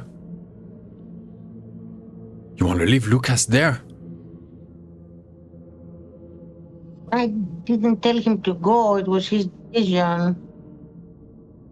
What should I do? Impose my own will to other people? Do you want to go seek him out? Johan, I don't know what you're going to do. Johan intervenes and says, I'm not leaving my packmate here alone. Hey, nobody's leaving. There are many people. People can stay back. And Vladimir says, have you looked at him? He barely made it through. Do you want to try to call him back?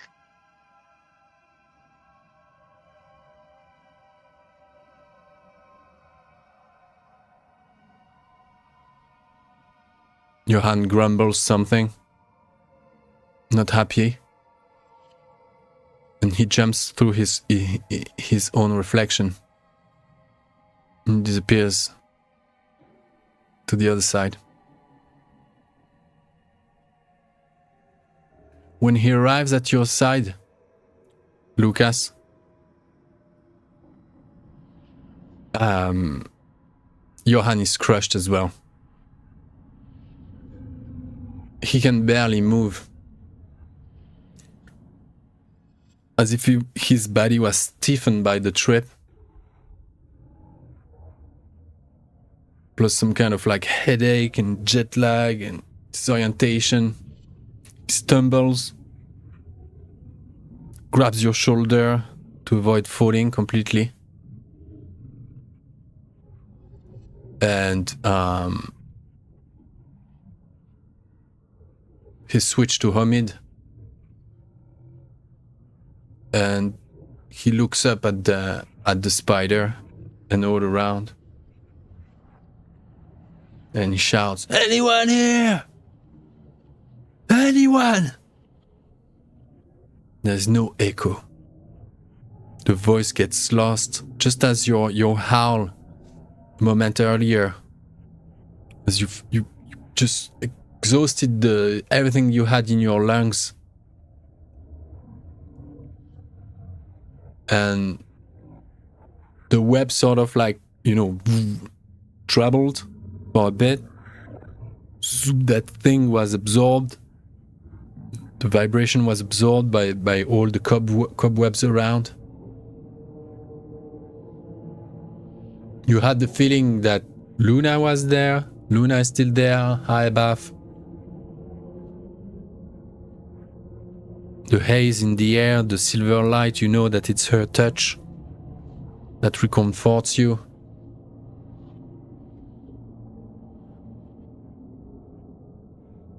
Johan howls as well.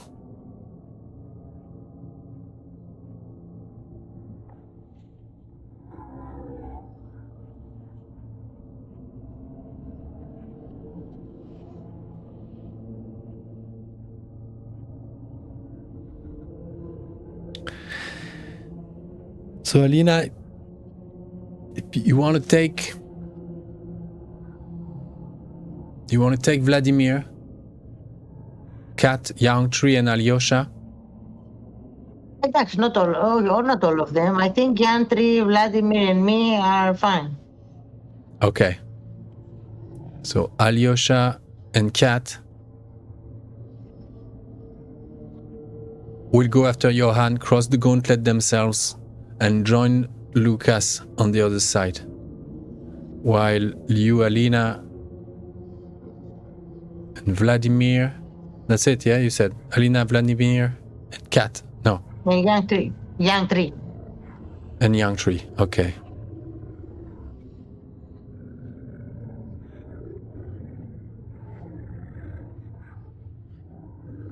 Okay.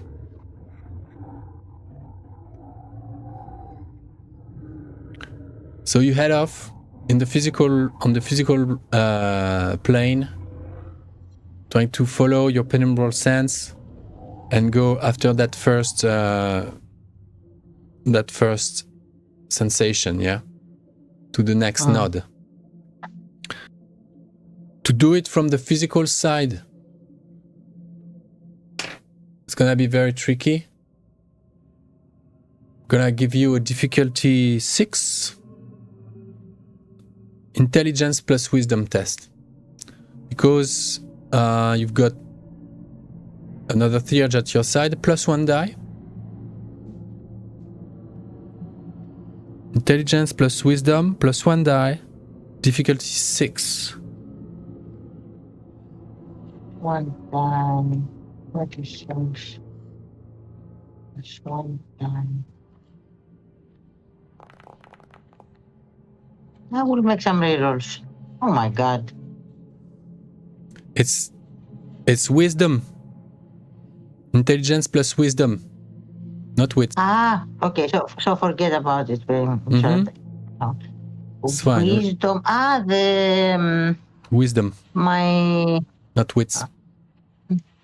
How you add that? I cannot add it here. You can. I add the renown. I add the renown of wisdom. Yeah. So none, intelligence, and wisdom confirm. Okay. Plus 1 die. The last update was Okay. pretty cool. Yeah, we can do that now. 4 successes. It's quite hard to walk one of the wildest places in Europe while looking on the other side. I guess Cat is a young tree, is somewhat guiding you.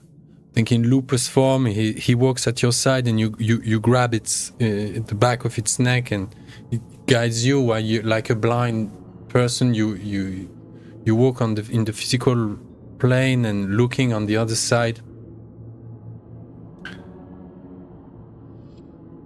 The three of you just disappear, go away from the cairn, past the border of the bone, and go deeper in the forest.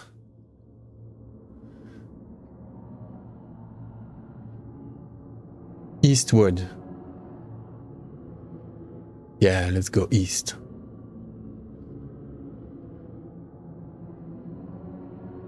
And it's not like you catch it. It's not like something like you catch the scent of a prey and you rush towards it. Like it's step by step, trying to keep your mind focused while your body does something else. It's pretty tricky.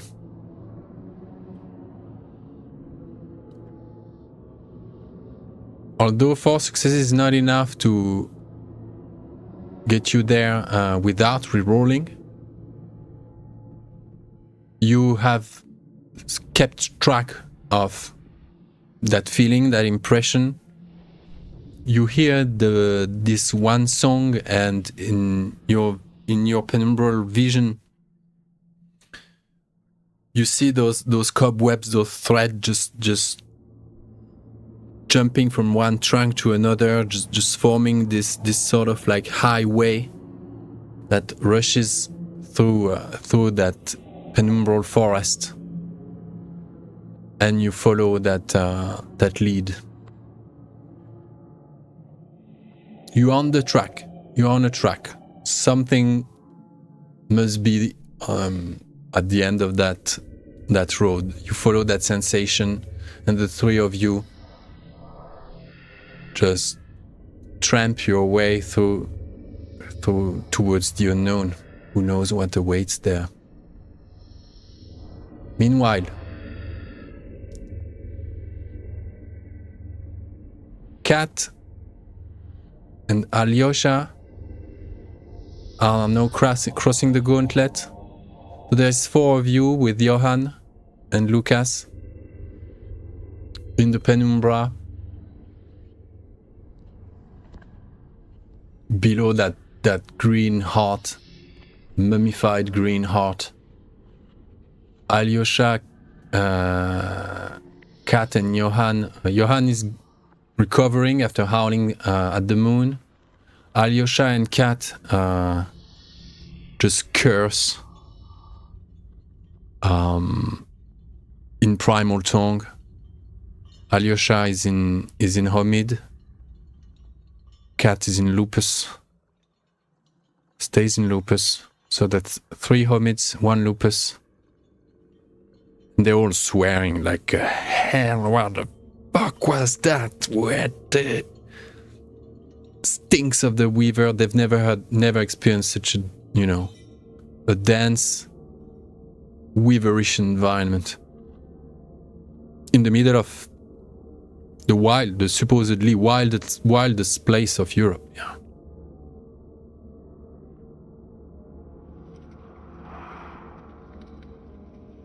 You're the one who's recovered most of his senses at this point, Lucas. You see that Spider Queen is maybe somewhat active. You can't really evaluate how aware or absorbed she is in anything special. Some of her limbs are you know, playing with the cobwebs and stuff.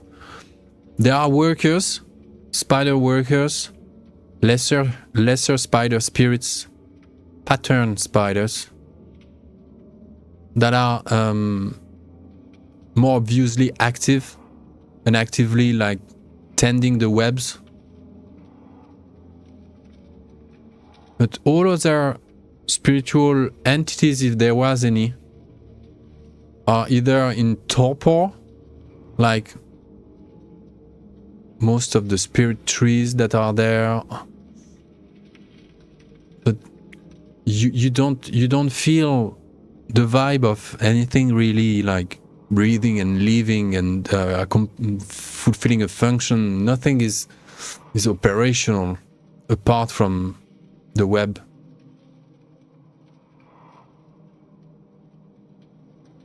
And you hear a sob.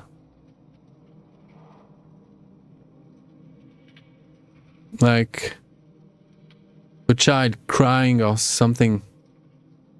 It's faint.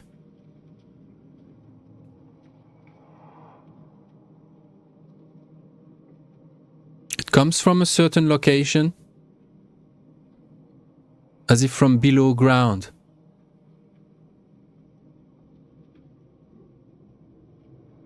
I try to find it, try to move towards it. You approach that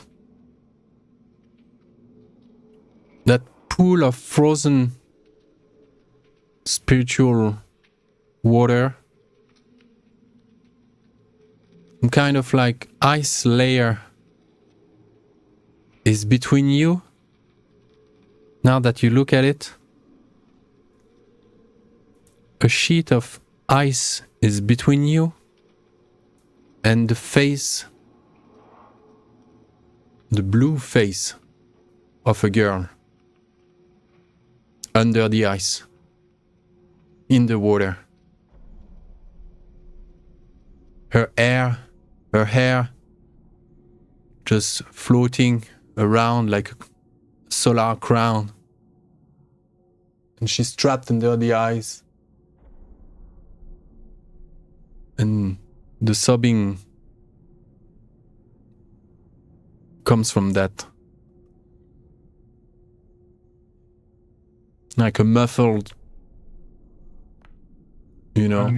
His phone, we're going to start just tearing away at the ice and digging as hard as we can.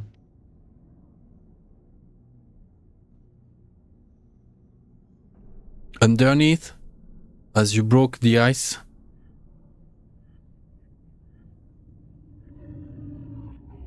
is the floating body of a child in a robe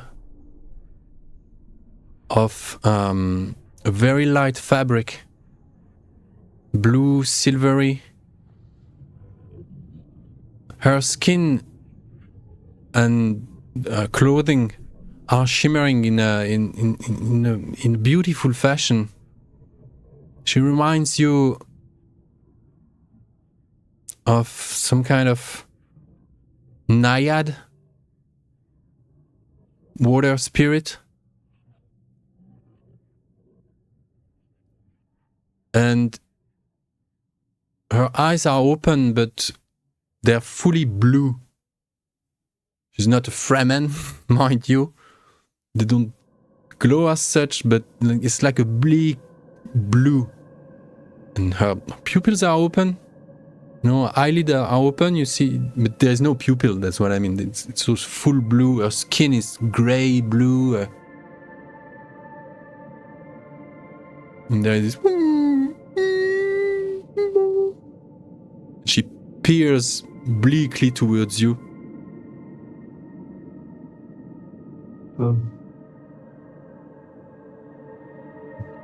Pull her out of the water gently and do that thing where an animal will curl up around her, try to warm her up. Nice. As you do so, with your companions around,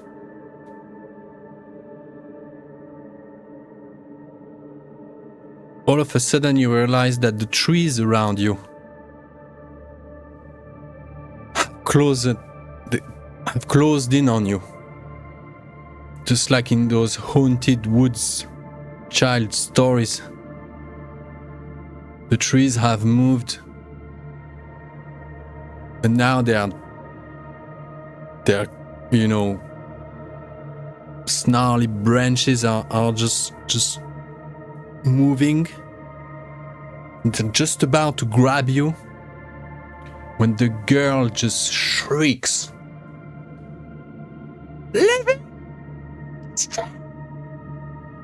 And the trees go and they sort of like take a couple steps back. Alina, roll again. Yes. Intelligence, wisdom.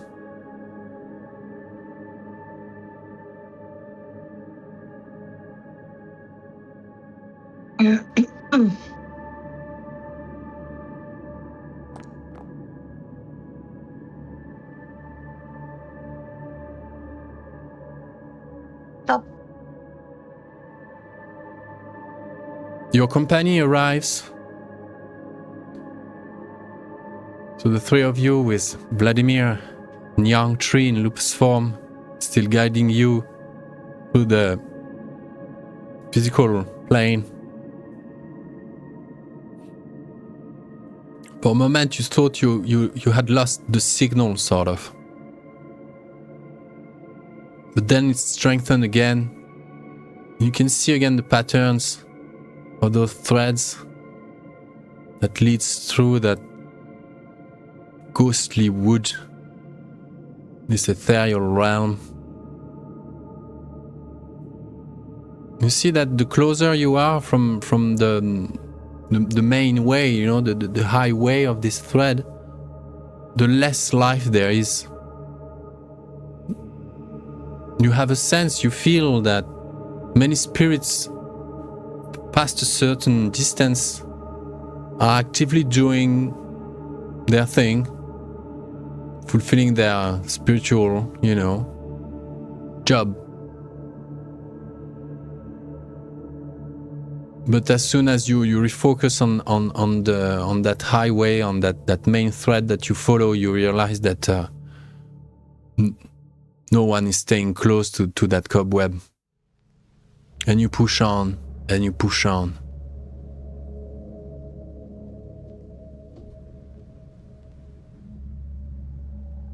And you have a vision. Something breaks it through your brain, split your skull open. You see a cascade of blood, fresh, crimson, like bright red, with possible, clogs of darker blood in it. It pours on you. You're covered in blood. The pool grows. Your ankles, your calf, your knees, half of your body. You're now swimming in a dark room filling with blood, and you're about to lose air. The room is filled to the ceiling You take a last breath, and all you see is red. How long are you going to hold your breath?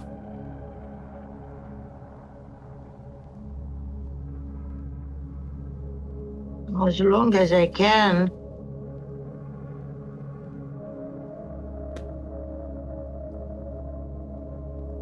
Lucas, the trees are definitely alive and malignant, ready to do something, trepidating on the spot. They even communicate in a weird tongue you don't understand, a crackling tongue. And if they were throwing jokes at each other on your subject, you know. But the girl spirit, she has no raised. She stands. She's small, 1.50 meters. Her robe, her clothing, her dress is floating in the air. She's this blue apparition.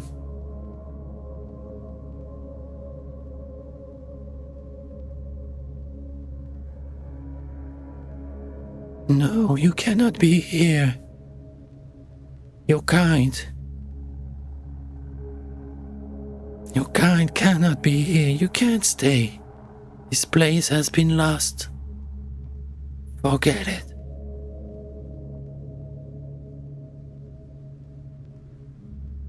Everyone keeps saying that. I refuse to believe it. This is the wilds. The spider doesn't belong here.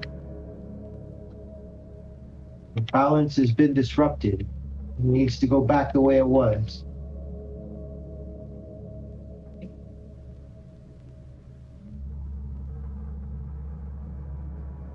That's impossible. It is too late.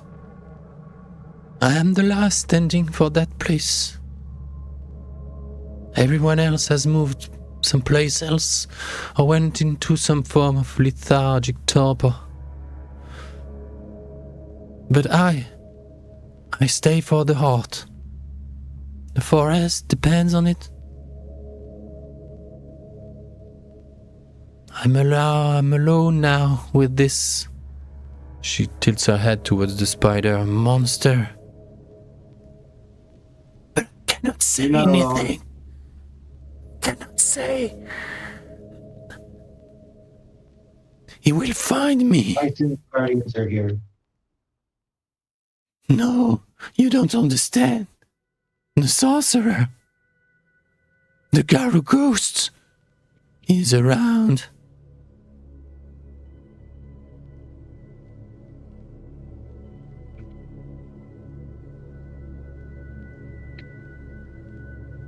Okay, that's new. Got a ghost. Where is this sorcerer? Here, somewhere. He too is trapped. But that is its own doing. Oh, he is not to blame.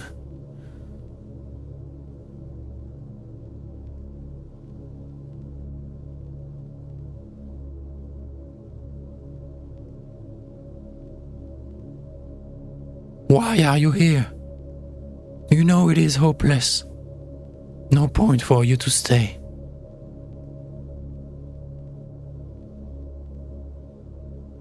We're here to restore the heart of the forest.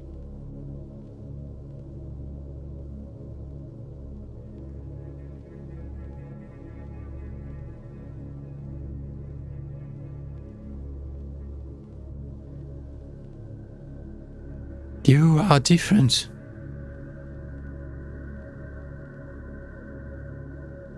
Who do you serve?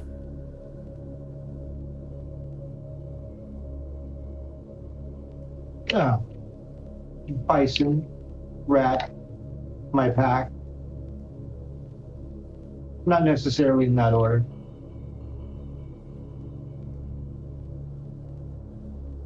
When you say bison, she's like, huh? When you say rat, she goes, what? Another one?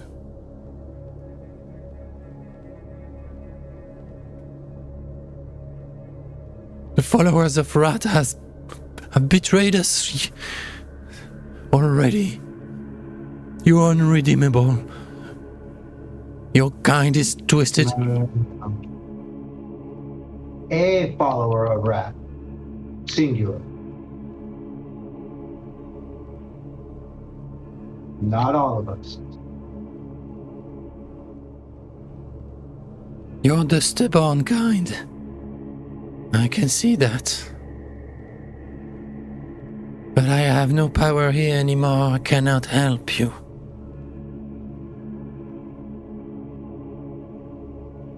If you want to help the spirit court to reassemble, if you want to recompact them into an organic bunch, I don't know, have them cooperate, at least try, make them try to come back, you will have to get rid of the sorcerer.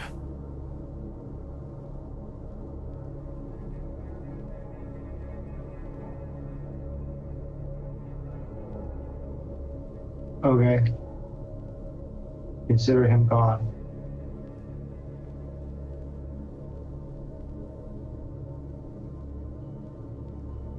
I have a couple of pack mates just itching to whoop. Yeah. They don't like him. They haven't even met him and they don't like him.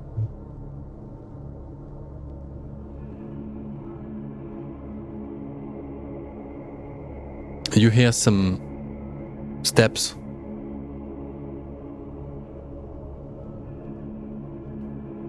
Something four-legged.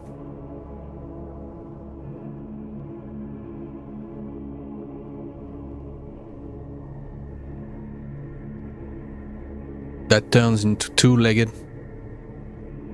Approaches.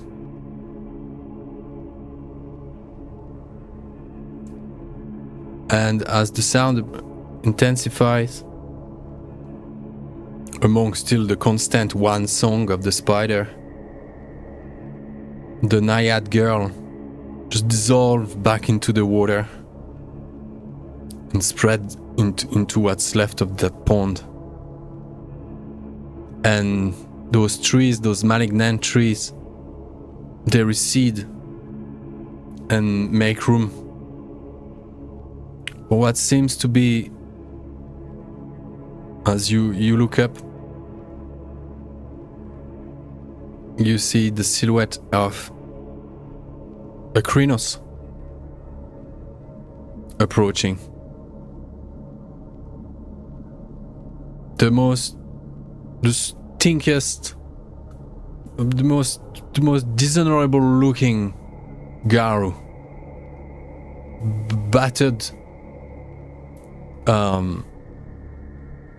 It has the feature of a Krynos. It just whoops, you know. It just walks like a Krynos, but it's barely. It's the size of a glabro. It's you know, it's weak. You can see the bones protruding, you know, like it's skinny, with patches of fur missing, as if it was sick. It drools. It has these crimson glowing eyes as it steps towards you. Alina, you can't hold your breath anymore. You swallow.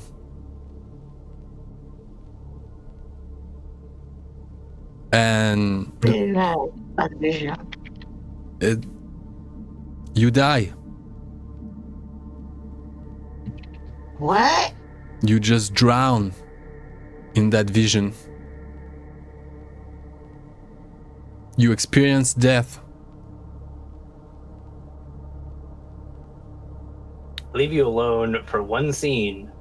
I didn't do anything. I was following the thread. You experience death. There is a blackout. Your body in the real world probably contortionate, just troubles, and you go through some kind of like catatonic resetting, and you recover. You regain consciousness in the physical realm.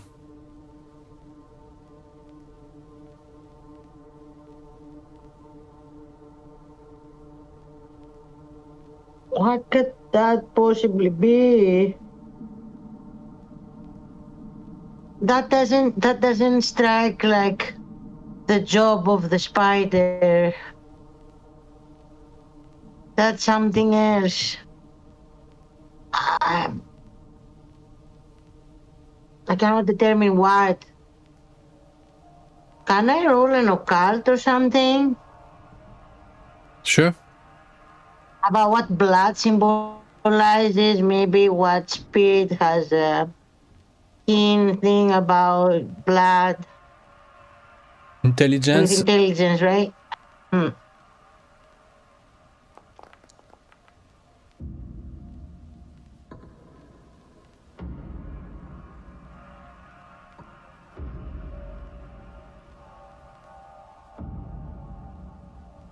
Well, when you were a kid, there was plenty of stories about the woods, yeah? About all sorts of monsters living in the forests. And monsters living in the cities too. And under the ground. And in other realms. Monsters everywhere. All stories just for kids, But stories of blood always related to vampires.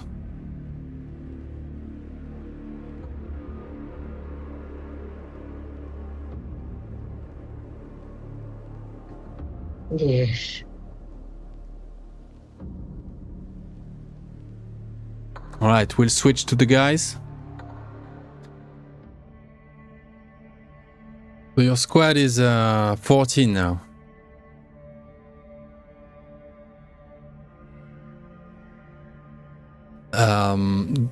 The mood is in a weird place. The Theurge, Shadow Lord, Daria the Pathless, Maevska has died. Along with Yarun, Gate of Wolf, Lupus named Snout.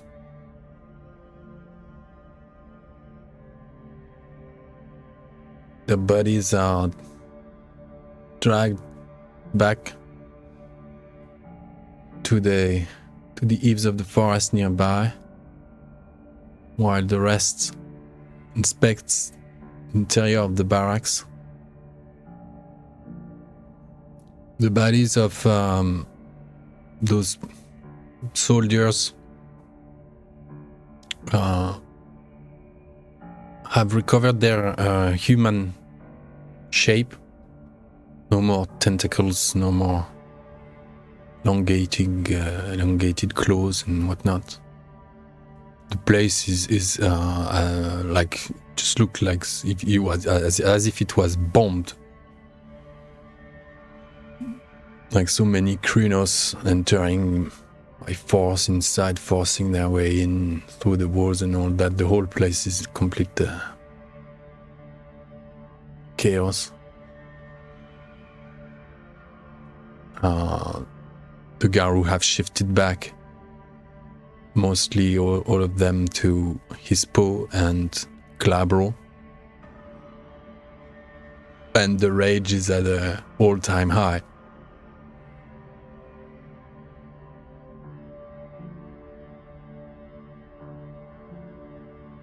And you see that Moira she's holding the body of that Theurge, and she's crying.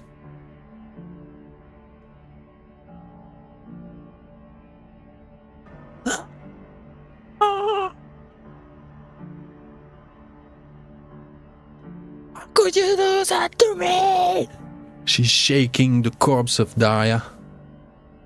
Why? She's holding her by the neck and she's like, you couldn't do that to me! No! And the head of Daria is like a doll.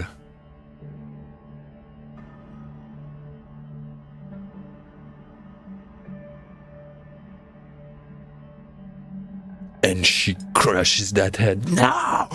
You left me! Blah, blah, blah. I hate you! Blah, blah. We had a plan! Blah, blah. And everyone is impressed or, scared, humbled. A few Garou howls. Collective howl just starts to take shape, and there is this huge force that shoots towards the sky, towards Luna. And the whole pack just howls in memory of those two that perished. I'll join in on the howl.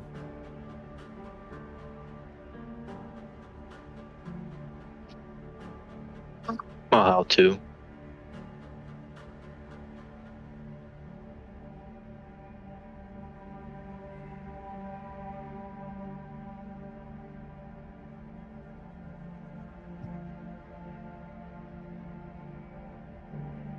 Moira just lets go of what's left of the body of Daria.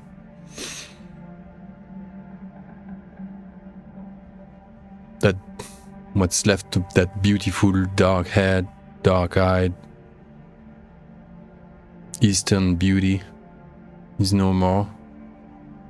Although she looked like a conspirator or whatnot, she's still one of the. She was still a Garou, she was still a Gaia's warrior. And you could think whatever about her, or have your doubt, but you realize that as many warriors, there isn't that many of you. And by the way, yeah, you've crossed paths with a couple monsters, and in your life, during your short experience as Garou. But you don't know anymore, like what's the correct path, what's the way.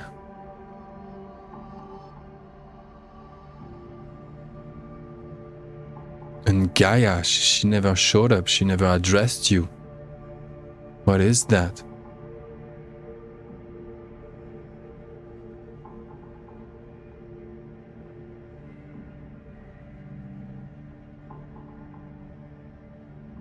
The carnival buffoon, this Galliard Silverfang, was the fool. Is he dead? No, buffoon is no, what? Was he the champion for Ophelia? Yes, he was. Ah, that's what I forgot about, the part that I didn't record last. Buffoon was defeated? He was beheaded. Good to know. Good to know. So, yeah. So it's 13 of you. It's nice to be a GM. Okay. Shit. So, it's not him. Oh, the other Shadow Lord. The Philodox. Yaroslav. Altar on Fire. The short, bold, bushy brown brows. So this little vicious man. Still in Glabro already, like still he approaches Moira and just holds her like, get your shit together. What she did it for you. And you have it. You have what you wanted. Now bring us forward. And use the gift when time comes. And Moira just shakes her head, throwing tears left and right. Then she grabs the horn.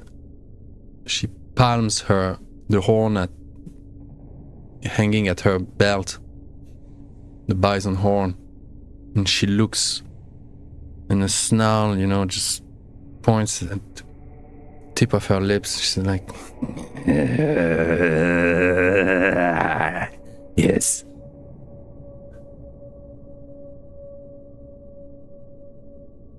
Time to cross the gauntlet. Everyone. Oh, hell no. Hell no. You blow that, don't you dare blow that horn. I know what she's trying to do. She just buff her up, let loose of her arms, just they dangle, like, and she walks towards you. Like right, forehead to forehead. I punch her in the face. You do? There you go. Yeah, so as soon as she like gets in my face, I like try to lay her out. I'll punch a woman. Hey. Equal rights, equal lefts, brother. Oh my god, I was just thinking that. It's like one of those things, no one feels good about what they just saw. No one feels good about what they just saw. It was like, oh, shit. What's the intention behind the punch? Just so GM knows? Just to calm her down? Or... Like, like... You know how like, wolves, like bite and, like, stab each other, but it's not, like, not trying to kill each other? It's, like a dominance sort of thing. So it's just, like, you just, like, check somebody. So it's like I know, because in my mind, what I'm thinking right here, she's gonna try to bind Bison with that horn. She's gonna try to take over, like, do the thing she was talking about, and we told her not to do, and now she's gonna try to do it. And so when I tell her to stop, and then she tries to get in my face, I'm just gonna... Awesome. Perfect. Awesome. Roll... I think it's going to be a dex. A dex brawl. Dex brawl? Yeah. Because you just... I'm gonna... you try to flash in her face something, and yeah, it's more dex. You're not. Mm-hmm. Can you raging strike in Hamid? Ooh, most gifts will say if you can use them in Hamid form, otherwise no. raging, No, if it's not mentioned, you need to be in a supernatural form, yeah, for it. Yeah, All right, so I'll just punch her in the face. Glabro, Krynos, or Hispo. You can be in Glabro or whatever in a supernatural if you want. Apart from Krynos, yeah. Super... Glabro. Everyone is in Glabro or Hispo at this point. What about Victor? Let me check. Looks like he's in Hispo. Okay. I think during the once all of the Fomori were dead and the whole mourning thing was going on, he'd be switching to Hamid. 8 successes. And I was hoping for a brutal when I re-rolled. Of course. Victor would be Hamid, and he's probably stolen pants off of one of the dead guards, so he's not completely naked. Oh, that's right. You still don't have your dedicated clothes. Yeah. Okay. So you dress up. You dress as a militia, regular Belarusian military. And as you do so, and without a surprise, when you see Alec punching her, like she was just about to try and stare you down, and there is a big like teeth explode from her mouth.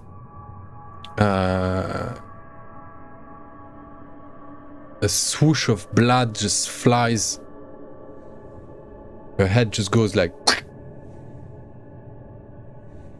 She doesn't say a word, she just readjusts her dislocated jaw, pulls the teeth apart, another one. She keeps her glabro form, smiles at you.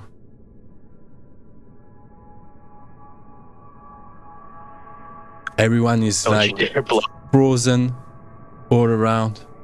They're looking at her.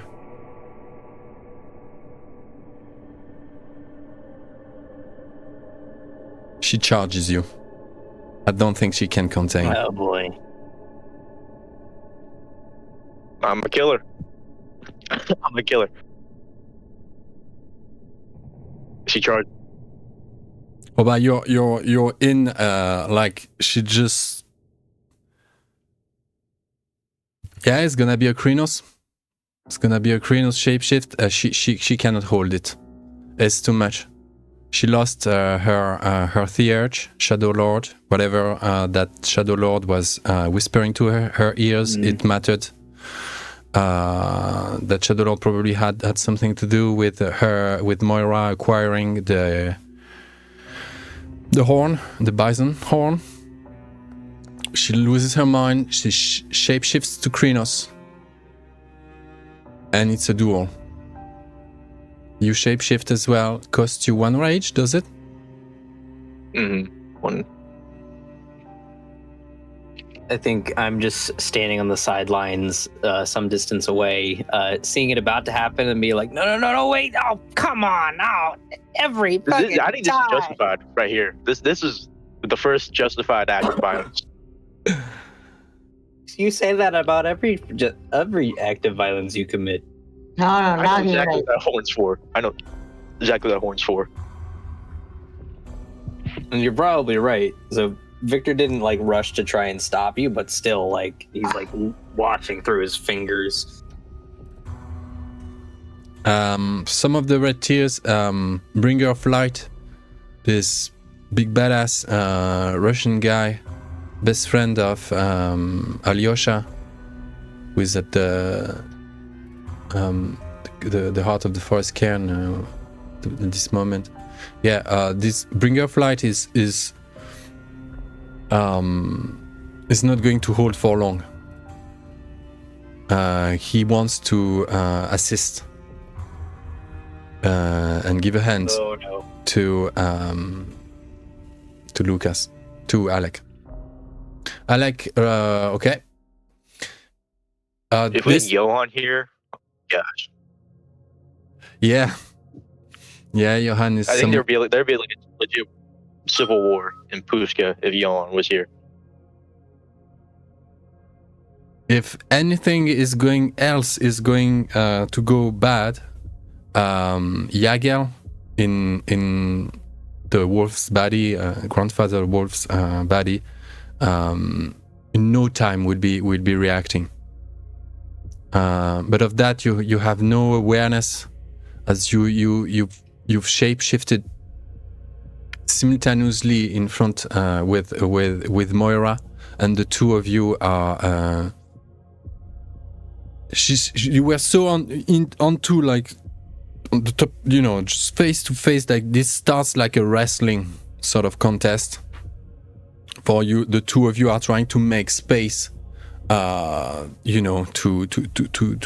for your swings to have momentum, and this is a dirty wrestling contest for now. This is strength brawl. So not like trying to kill each other, just like grappling. Grappling to make space to be in a dominant position to have the best swing possible. Yeah. All right.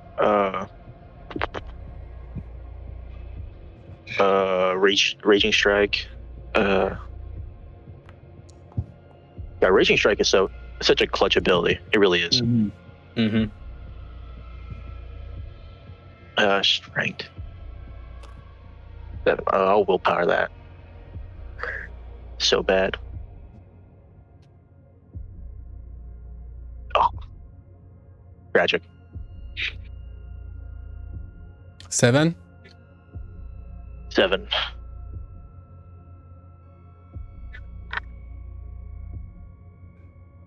Okay. That's one more than her.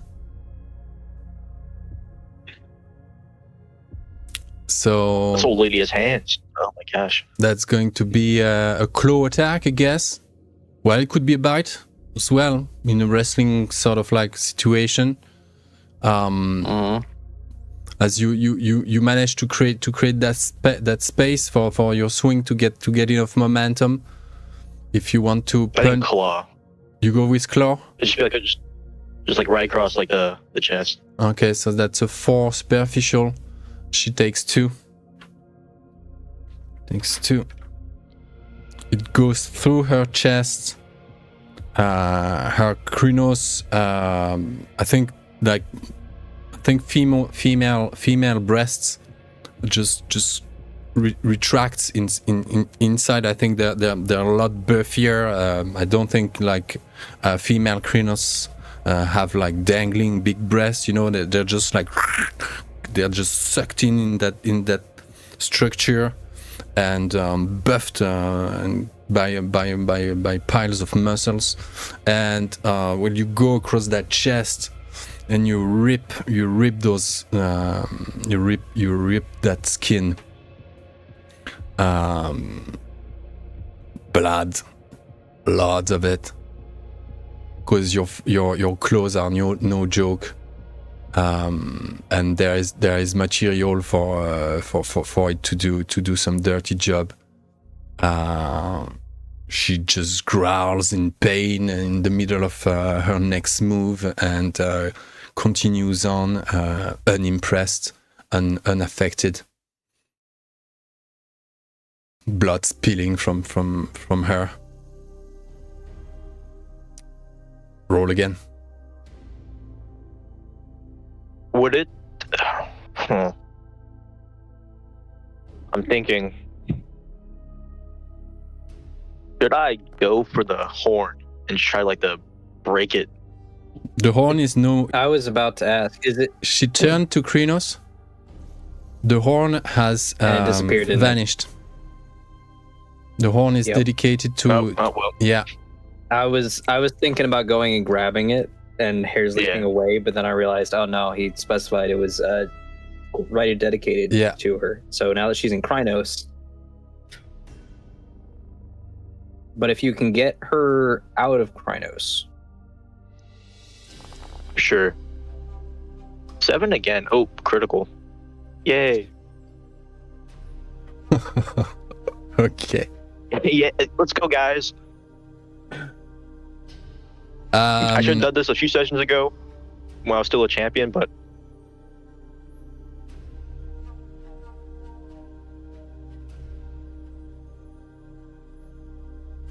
yeah, it's one more than her. Plus 3 claws. That's 4 superficial. She loses 2 points of health.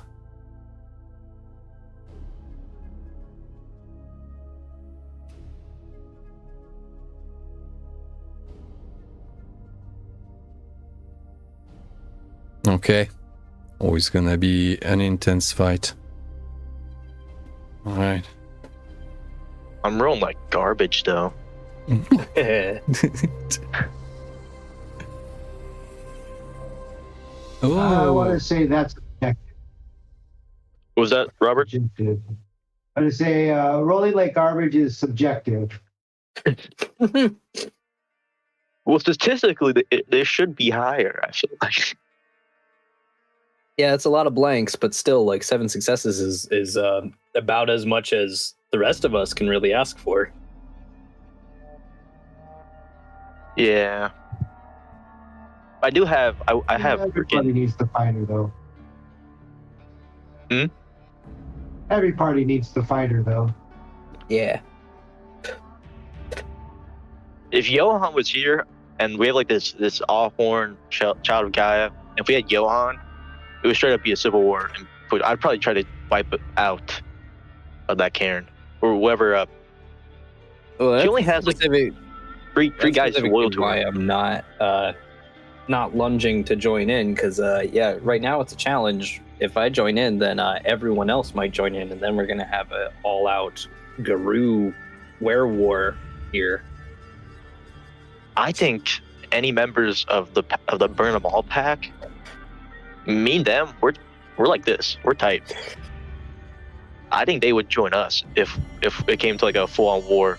Burn 'Em All would join us, and then that leaves her with one Shadow Lord. One Shadow maybe Lord. Like 1 or 2 other. Yeah. She has a Galliard Black Fury, finger crossed. Who is her, her most ardent follower. So she'd have 2. The 3 others. Ophelio. There's the Pose Mother as well, from the Cliff of Sorrow. Lupus. These guys, well, would they? They would respect a fair, the winner of a fair fight, So, but if a big clash happened, like would they like stay out of it, or would they? Tell you what, can I insight check the rest of the group, rest of the Garou, to see whose side they're leaning towards as a group? Yeah, go. Each success is the info for wit's insight. 1 success equals the info for 1 werewolf.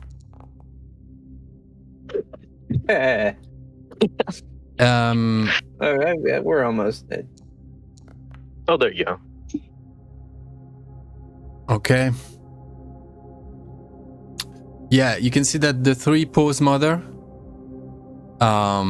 they're excited to join in the fight because they're warriors. Also no. Okay. Oh no. 2 are Red Talons. At the same... no, Red Talons, not Black Fury. Yeah, so... Well, the Pose Mother, 1 is dead, Snout. Then there is... Marked by Destiny and Mossfur, Red Talon. They're excited to see the result. These 2 could possibly join your side of things.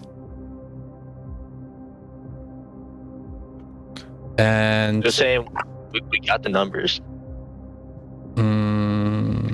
Then you get info on in the Burn Them All. Okay, Stalker, Get Off Wolf. The Gale Stalker, Camille the Frank, and Arun Lupus Gale Stalker seems to be on that trend too. The others, are you sure that the finger crossed, the Black Fury bodyguard, in fact, of Moira will stick with her? The other Shadow Lord, Altar on Fire, will stick with her.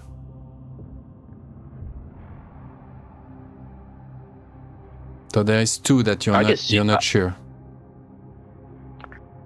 I can see why Garou Nation fell in canon with like old elders like this. It's perfectly, yeah. It's perfect. I think I'd bark at what was his name? Crossed Fingers, the Theurge. Fingers crossed. Fingers crossed. The crossed. Galearctic Black Fury. Yeah. Okay, yeah. I'd bark at him. What's the horn for? What is she doing with that? You will see soon enough.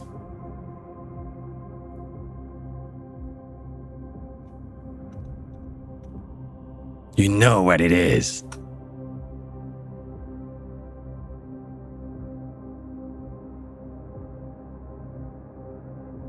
I growl in anger at that. Nice. Okay. And look back towards the fight. Roll again.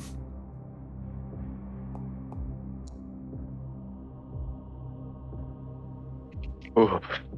It's cold, bro. It's so cold in Pennsylvania right now. It's disgusting. Oof. February. Get hotter. Pennsylvania sounds like Transylvania. I think there was like settlers from there. I guess so. Makes sense. Okay. 11 successes. Yes. That's what I'm hoping for, baby. Let's go. Ugh. Okay.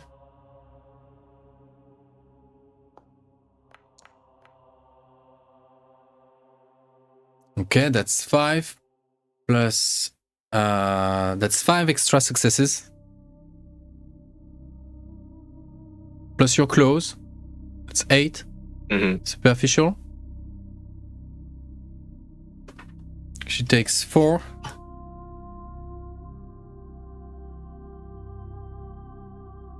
You dominate her. That's for sure. How do you go about this third you know? Is this like the final combat ending hit? I mean, you didn't subjugate her. You're just dominating. It's ongoing. I think he's just almost trying dig into her. You ever play Skyrim? If you're a werewolf from Skyrim, you get on top of somebody, you just go just rip into their chest. You're on top of them, just going in. Something in her lets go. You see that you're just slashing at a mannequin. But as you sort of you're in this exhilarating state, and just you see in slow motion, you see those faces, those Garou and Glabro, those Hispo that are all around, You have a glimpse of Victor trying to catch the attention of Finger Crossed and yelling something at him, and he's denied an answer and stuff. And your gaze come back onto her, and her face is gone. Instead, you see a snake, a cobra's face. You see. Is this a dragon or some kind of other something else? And its eyes, reptilian eyes, are just magnetizing you. You're suddenly you're frozen, and you feel the pull, and everything in you is trying to. You can't move for a moment. Will you overcome her Gorgon's visage? Roll wits plus occult. Wits, occult.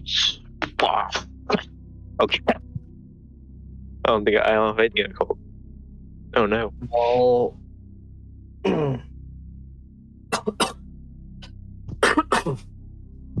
while that's happening, I want to attempt Glabro form. Hoping I keep my rage. Okay. And I want to be relatively close to the combat. Like a referee ready to jump in when just before it'll go too far.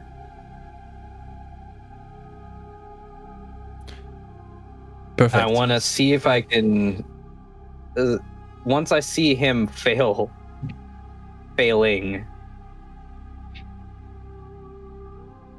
I want to attempt Hare's Leap in an attempt to tackle him off of her. Okay. She won the contest, no doubt. Your brain, your rage is all very real. It's all very active. You have the strength to remove, the dam, to remove mountains, to change the world. Nothing could stop you. You are the king of werewolves. But you're paralyzed. You gain a point of rage. You lose a point of willpower. Superficial willpower.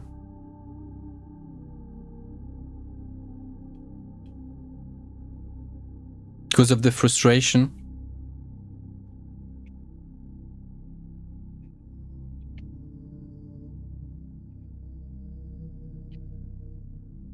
After this turn, you can break the paralysis by spending a point of willpower. Mm-hmm. But for one round, you'll be completely paralyzed. I'm going to roll on a 6+. She'll try to kill you. I don't think I could get killed with one hit. Hopefully. Oh. She goes like, you're paralyzed, you're on top of her. She grabs your throat. And she's just about to squeeze. Victor, you're ready to jump. And she goes like... She lets go. Yeah, that's when I'm gonna attempt Hare's Leap to try and tackle him away. Because I had a feeling she was gonna do something if the Eyes of the Cobra was successful. You jump. You just bounce. I do have to do a raised check for it, so I'll go ahead and do that for you. I think that should do the rage check. Or nope, I gotta do that real quick. Okay, down to rage 1. Okay. You leap between them. His body, his stiff body just bounces to the side. He falls to the side. She's on her knees. She raises. She howls. She just, stares down at Alec. Now. I'll get back up. And she says, you're getting back up, and she's like, what? Submit to my will. I will run. One sept over all the forest. Everyone will answer me.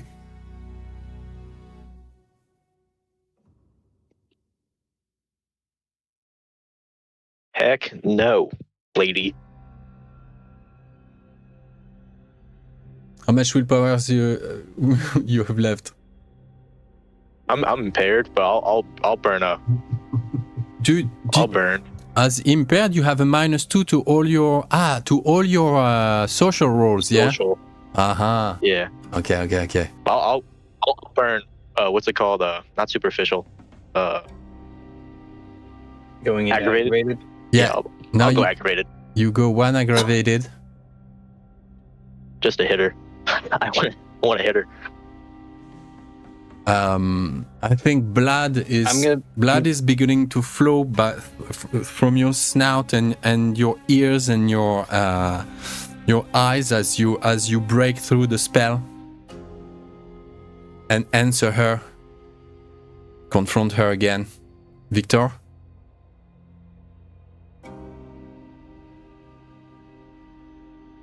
What's the horn for?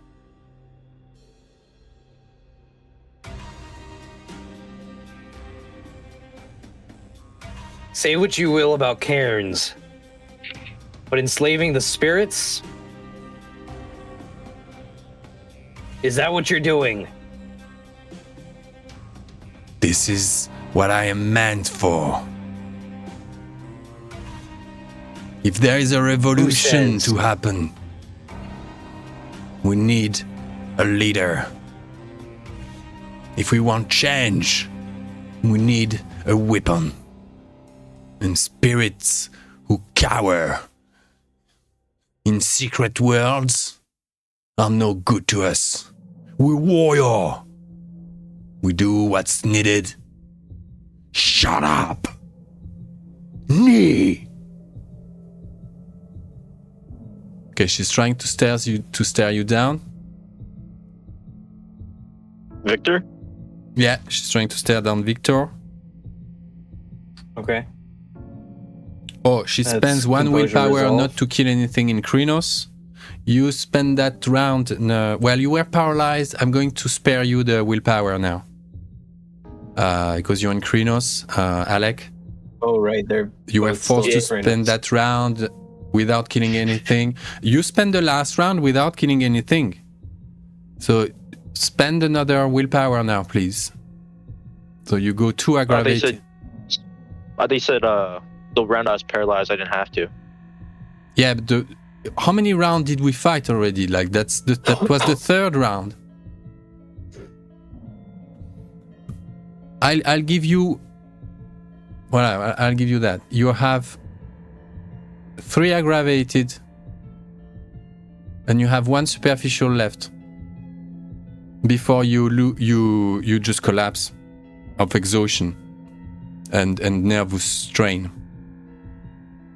Meanwhile, she starts to stare down. Well, she's in the middle of combat. She still answers you. She's in Krynos. I don't think she can stare you down. I don't think she'll stare down Victor. She'll just say what she said. Kneel.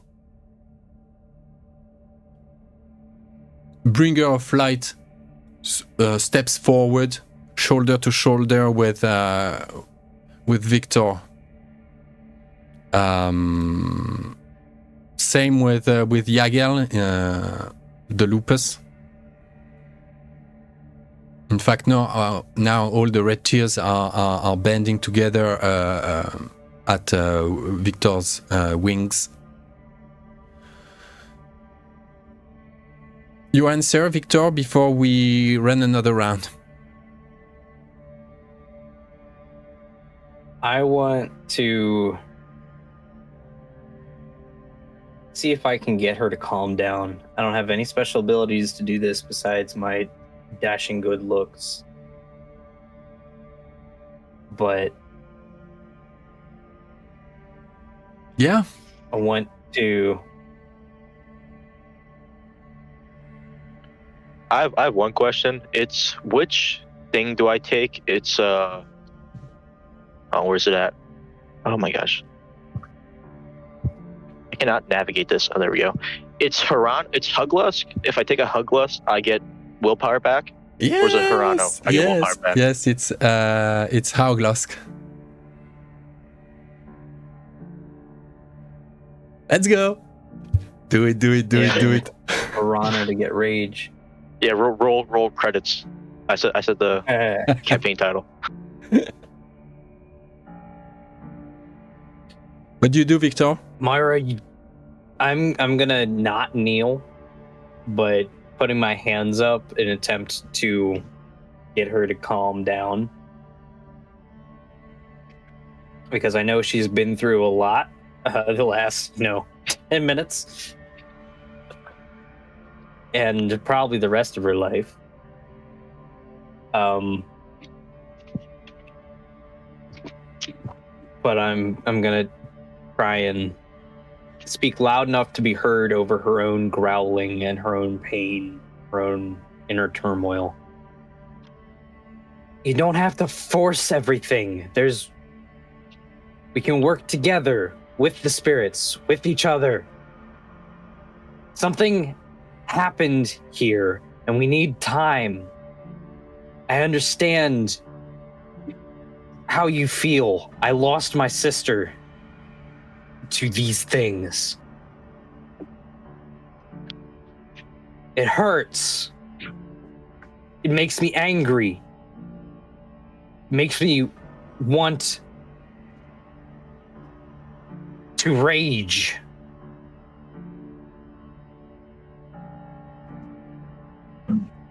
But it's not worth it if we break even more.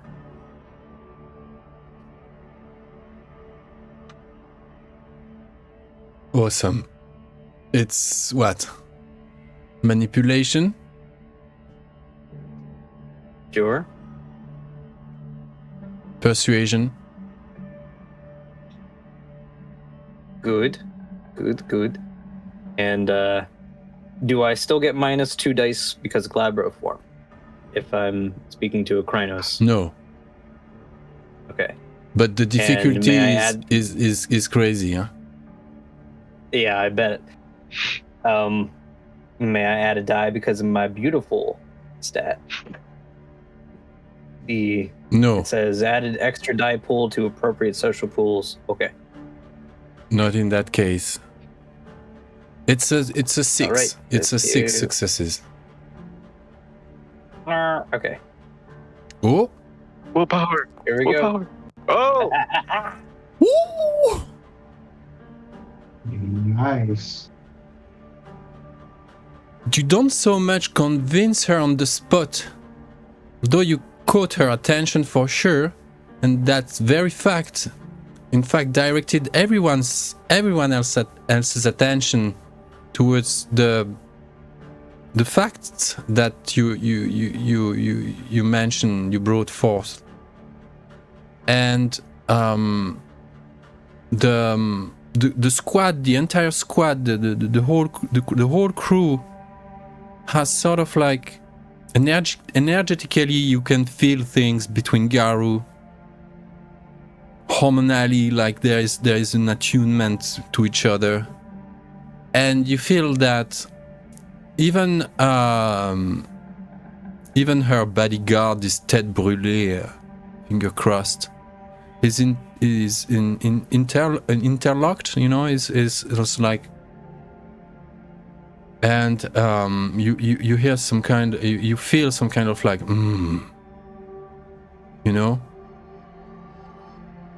as if why should we be something like fighting on 2 fronts when we could harmonize and focus our efforts. And she in a split second, right before I think Alec is about to dig into HARANAUGLOSK, Alec, you'll have the opportunity to make a decision, seeing that she shifts back to Glabro.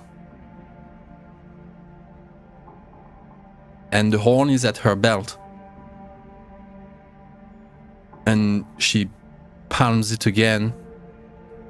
Let go. She lets go of her arms. Her arms are just, and she shuts up. I want to walk to her with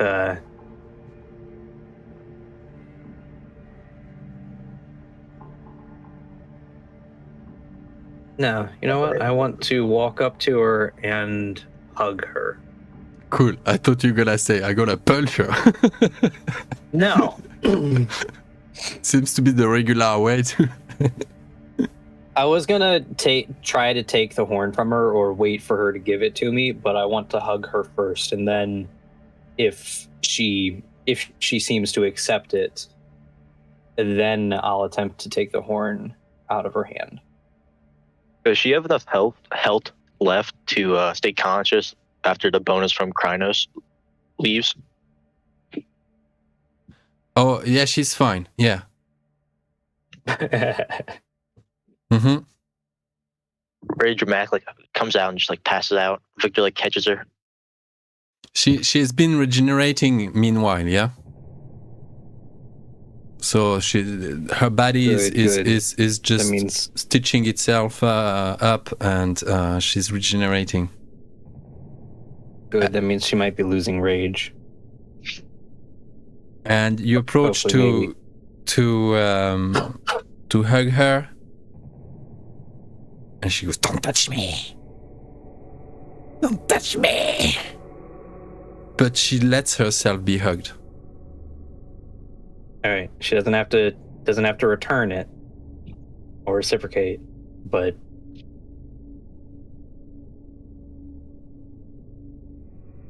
yeah, we'll leave it at that. We'll leave it at that for today, guys. All right.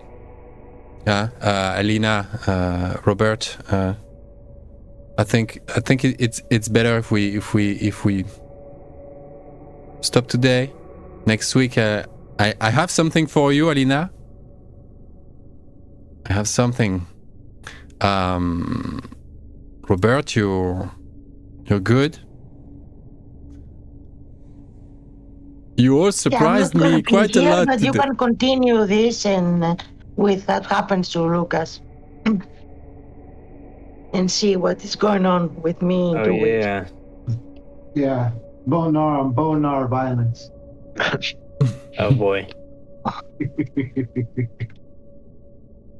Save me from taking a huglosk, Gabe. Oh my gosh. You could still do it if you want. That was you're hugging her. I'm just like standing over and crying. I was like claw raised. Yes, please. Come on, you can do a right decision in this campaign. Right here, right now, Michael. Yeah, right here, right now. You could totally kill her. Yeah. I will justify this murder. In the name of glory. My other option was trying to go to Krynos 2 to continue the fight, but I don't have the rage to do that. That would involve taking another Harano point. I'm already sitting at 1. It would bump me up to 2. So, yeah, persuasion. And we are like. But should I still kill her though? She seems like she's a little bit of redemption.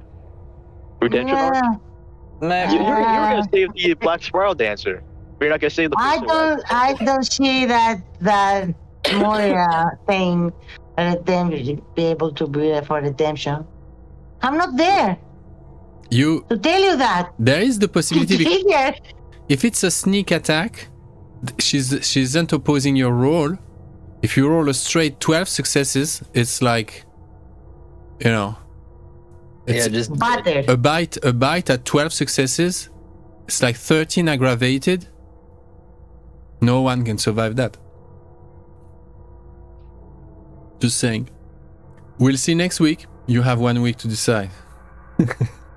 Well, but also like, if I do attack her and she's like out of Krynos, I think the Civil War happens. That would be surely it's unfair. What auspice is Myra? She's an Arun. Right. Makes sense. So I don't think she, as an Arun, even as knowledge as she is, had the knowledge to make a talisman like that and enslave a great spirit. So it must have been the Theurge that died that she seemed to have some connection to. Now that Theurge is out of the picture, she might not be being influenced and pushed in this direction that she was being. She might have been being led towards. Absolutely. You know what I'm saying? Absolutely, yeah. So it's or she just a bitch. I don't know. Kinda. Well, the combo is surely not good. Yeah, she's who she is. Plus, there's still another Shadow Lord. There's still Altar on Fire, the little slimy Philodox Shadow Lord. Yeah, that he was like, "Do it, Moira, do it." Yeah. But you also those 7 Sorry, Andy, for the expression. Also, those 7 successes from Gabe, he might be her only supporter if a civil war happens. Yeah, that was crazy. Nice rolls. Well, you all did something today. Was quite. It's nice to be a GM with a bunch of players like you. So, my rolls tonight were much better than my rolls in the vampire game I play in on Wednesdays. My rolls suck. I keep getting like 1s and brutals and bestial failures and stuff. Accidentally drank an entire person without meaning to on Wednesday. Without meaning to. Yeah, without meaning to. Yeah, that's the beast. What are you gonna do? Yeah, it happens. That's sadly a regular Tuesday for that character. Regular cheese. All right. Okay, see you guys. Good night. Just Good one day. last thing. Sorry. XPs.